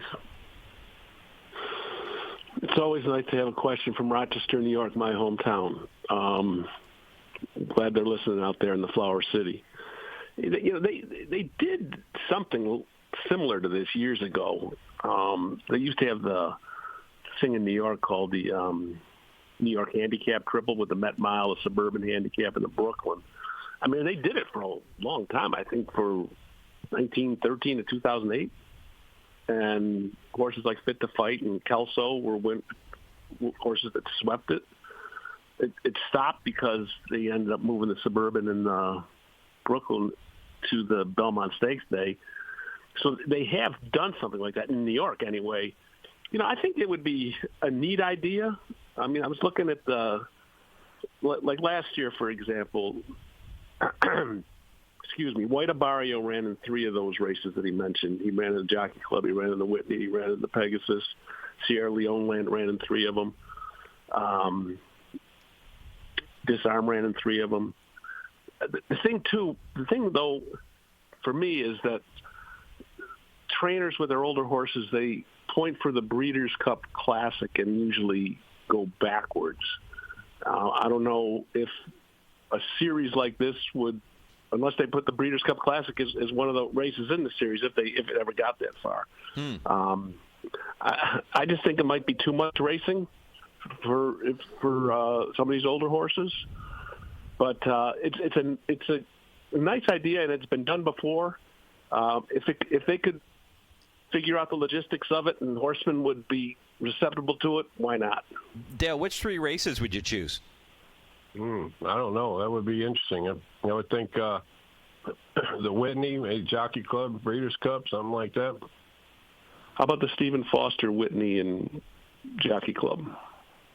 Yeah, that would work. But, you know, remember the Triple Crown was just a term coined by a turf rider. Timmy, what's his name? I don't know. Well, we've been through this a lot of times. You've looked it up. It wasn't Charles Hatton, was it? I don't know. You're the one who told me last time you looked it up. But anyway, it was just a term. It really was not a thing, and he deemed it the Triple Crown, and it stuck. But any 3-race series, if you had a 3-race series with some kind of incentive, that would be kind of cool. Yeah, I look at it kind of like the PGA Tour does with the Champions Tour, where they still have their U.S. Open, right? They still have their PGA Championship. They still have their all of their big tournaments, but it's for golfers that are 50 and up. They go from the regular PGA to the Champions Tour, and I think this is kind of a similar type of concept. Yeah, the only thing is if you did it, you know, those races are 3 and up, and at the end of the year you end up with the 3-year-olds. They can run in 2 Triple Crowns, but really there's only one Triple Crown that I'll ever recognize. So anything else is just a racing series. Well, they have to change the name then, right? Mm-hmm. Yeah, don't call it a Triple Crown. Charles Hatton. I was right. Yep. I was right. Good call, Timmy. Good call. Dale, he's the man who the coined mind is still here, Dale. You still got it. Tim, didn't New York also used to have the Philly Triple Tiara? They called it. That was their version of the Triple Crown for fillies. Yeah, it was the Acorn, tiara, right? Yeah. Yep. Yeah, the Acorn and Mother Goose. Acorn, Mother Goose, and Coaching Club American Oaks. Coaching Club Oaks. That's right. Yep. Mom's Command. I remember that. Yep. Abby Fuller. Abigail Fuller, owned by her father. For Peter. Rode for her dad, Peter. Yep. Good story back in the day. There were some fantastic fillies to sweep that Triple Crown. Didn't Sky Beauty win it? Yep. Yeah. Yeah, I think she did. Yeah, that was tremendous. All right, let's move on to our next topic. It comes from North Carolina, but it's not Shane. He's got a little competition this week. It's Sarah in North Carolina who writes in telling us that she listens to the program every single week and she loves the show. So, Sarah, we certainly appreciate that. Love having your question on the show this morning, too. Sarah has been a horse racing fan since she was a kid, but she has never attended a horse race. She's hoping to make it to the Breeders' Cup this fall at Keeneland. And she asked, guys, as a fan of the sport, but someone who has never been to a live race, what are some things you would recommend to somebody going to a race for the first time, especially a bigger event like the Derby or the Breeders' Cup? And do you have any recommendations on how to get the most out of the experience of being there for the first time? Timmy, what do you think? Well, Sarah, I hope that you do get to the Breeders' Cup because, it's a great place to be, and for your first time, you're going to have an awesome experience. I would suggest make sure you go with someone that knows a little bit about the sport because it can be rather, for lack of a better word, intimidating, being there by yourself and not knowing where anything is. If you have someone that's been through it and they can kind of guide you, that would be great. And if you're going to go, make sure you go in the mornings and watch the horses work out. That's the best. It's always been the best part of the day for me. And it's well worth getting up early to go out and see these animals. And you get to see them pretty well up close if you get along the rail. And just bring a lot of money so you can bet my picks. Yeah, I would say you're right about that. I'd say to get there a couple days early, try to get a farm tour set up where you can see the thoroughbred horse farm. They're always pretty amazing in Kentucky. Try to go to the distillery, see what we do there in Kentucky. And I would recommend try to get box seats instead of don't sit in some dining room somewhere where you're looking through the glass to watch the race. Get out where you can feel the energy. Yep. I love that one, Dale. I have never been a fan of dining rooms, of sitting in dining rooms at racetracks. I would much rather be in the grandstand or the clubhouse area or the box seats, as you just mentioned. That, to me, that's what racing's all about. Definitely is. Much better experience, I think. Yeah. Sarah, I'll take it one step further. If you want to email the show, mike@horseracingradio.net. Happy to provide some more information for you about different places you can go and visit in the Lexington area if you're going to make it to Breeders' Cup at Keeneland. Yeah. And try the gumbo and the hot dog. Don't worry about the fancy food in the dining room. Burgoo, not gumbo. You're right, burgoo. I'm thinking Cajun now. Eat the burgoo and eat a nice hot dog and enjoy the day. What's in burgoo? They used to say it's whatever they caught that afternoon. Right. But the real recipe has turtle in it, but it doesn't. Keeneland, I don't think, has turtle in theirs. So it's fish? No, it's fish. It's beef, but the old Kentucky recipe, it had turtle in it. Squirrel, maybe? Squirrel, whatever they caught. That was Kentucky, whatever they could find. They used to say whatever roadkill they came across. Timmy, you get that groundhog, you can toss him in there. That's his pet now. Leave that groundhog alone. He's hibernating right now. If he heard that, he wouldn't be too happy. So here's the official recipe. Our producer, Lee Delapina, sending this to us here. A thick, hearty, and slow-cooked stew originating from Kentucky, traditionally made with at least 3 types of meat, often beef, pork, and chicken, and various vegetables like corn, lima beans, and okra. Yeah, that's a fancy recipe. Timmy loves okra. That's not the burger that Boone ate. What is okra? It's a slimy vegetable. Slimy? Pretty good, though. Yeah, it is slimy tasting. I'll pass. Give me the carrots. All right.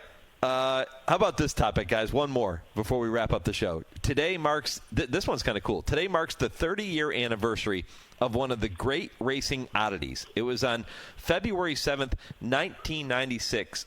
All the winners of 7 consecutive races at Oaklawn Park started from the number 1 post position.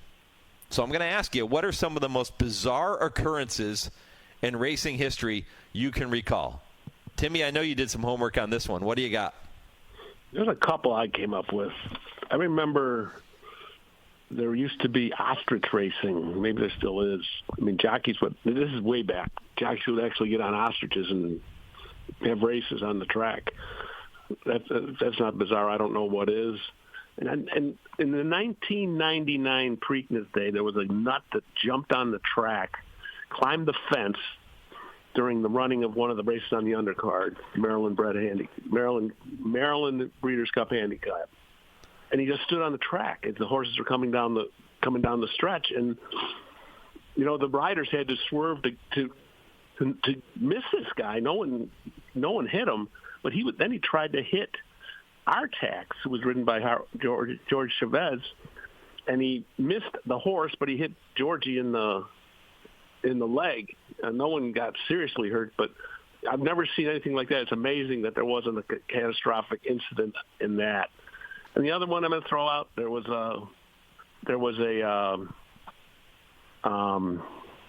back at Woodbine, there used to be a thing called the Gray Handicap. All the horses were gray. That was like 2017 and 19. Yeah, that was cool. I remember that. Yeah, that Artax race was funny. Jerry Bailey was in the race. He said he didn't swerve. He was going to run him over. He said if the guy's suicidal, he should have went to the Indianapolis 500. Yeah.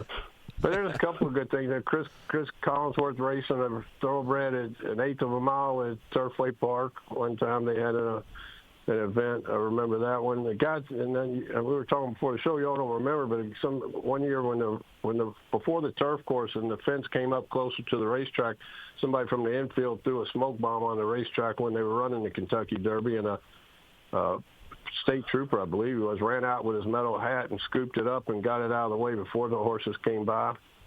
And then there's you talked about it earlier, Bernie Saylor sliding under the wire at River Downs in a muddy racetrack, and he stayed on the horse's back. He slid under the wire, and the old story was Bernie jumped up and yelled at the steward stand, I stayed on him, and they made him an official winner.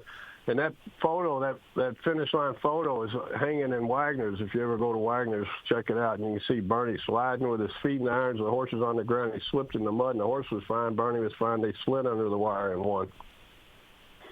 Wow. I don't remember that one. I don't remember Chris Collinsworth racing a horse either. Yeah, I'm pretty sure it was Chris. I'm going to text him and make sure, but I think it was him. Yeah. And there was Zippy Chippy. He ran against a minor league baseball player in Rochester. Zippy Chippy, the all-time loser who lost all 100 of his races. The baseball player beat him, didn't he? Yes, he did. Poor Zippy Chippy. Yeah, he tried. He tried, though. Yeah, he did. Well, yeah, there were so many crazy occurrences in racing. I'm sure that we're just scratching the surface. But if our listeners have some that they want to submit to us, feel free. You can email the show, Mike@horseracingradio.net, and we'll double back on this topic next week if we get some good ones. And sure.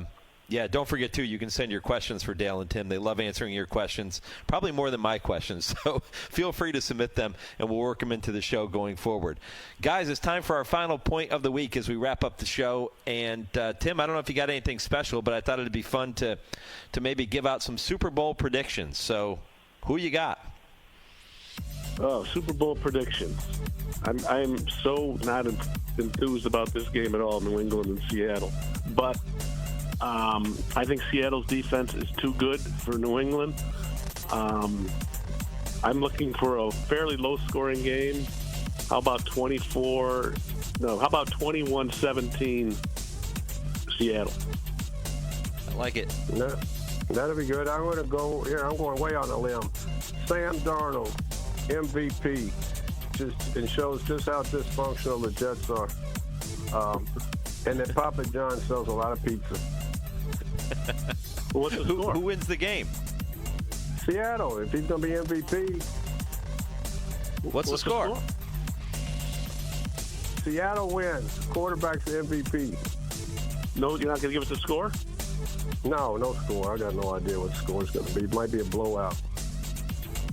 But I think there's some good storylines here. I'm excited about this. I think Sam, having the rough career that he's had, he's always been solid in a good organization. I think that the turnaround of the Patriots and Mike Vrabel bringing them all the way to the Super Bowl, I think there's a lot of good storylines here, and I'm excited for this game.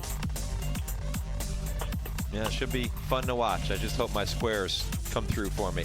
What's your prediction? No, I hope Seattle crushes them, but I think realistically I'll go with Timmy. I'll go 28-17 Seattle. Okay. So I got them scoring one more touchdown than you. All right. Should be one heck of a game, and should be one heck of a weekend of racing too. Guys, I appreciate it. We're going to do this all over again next Saturday morning.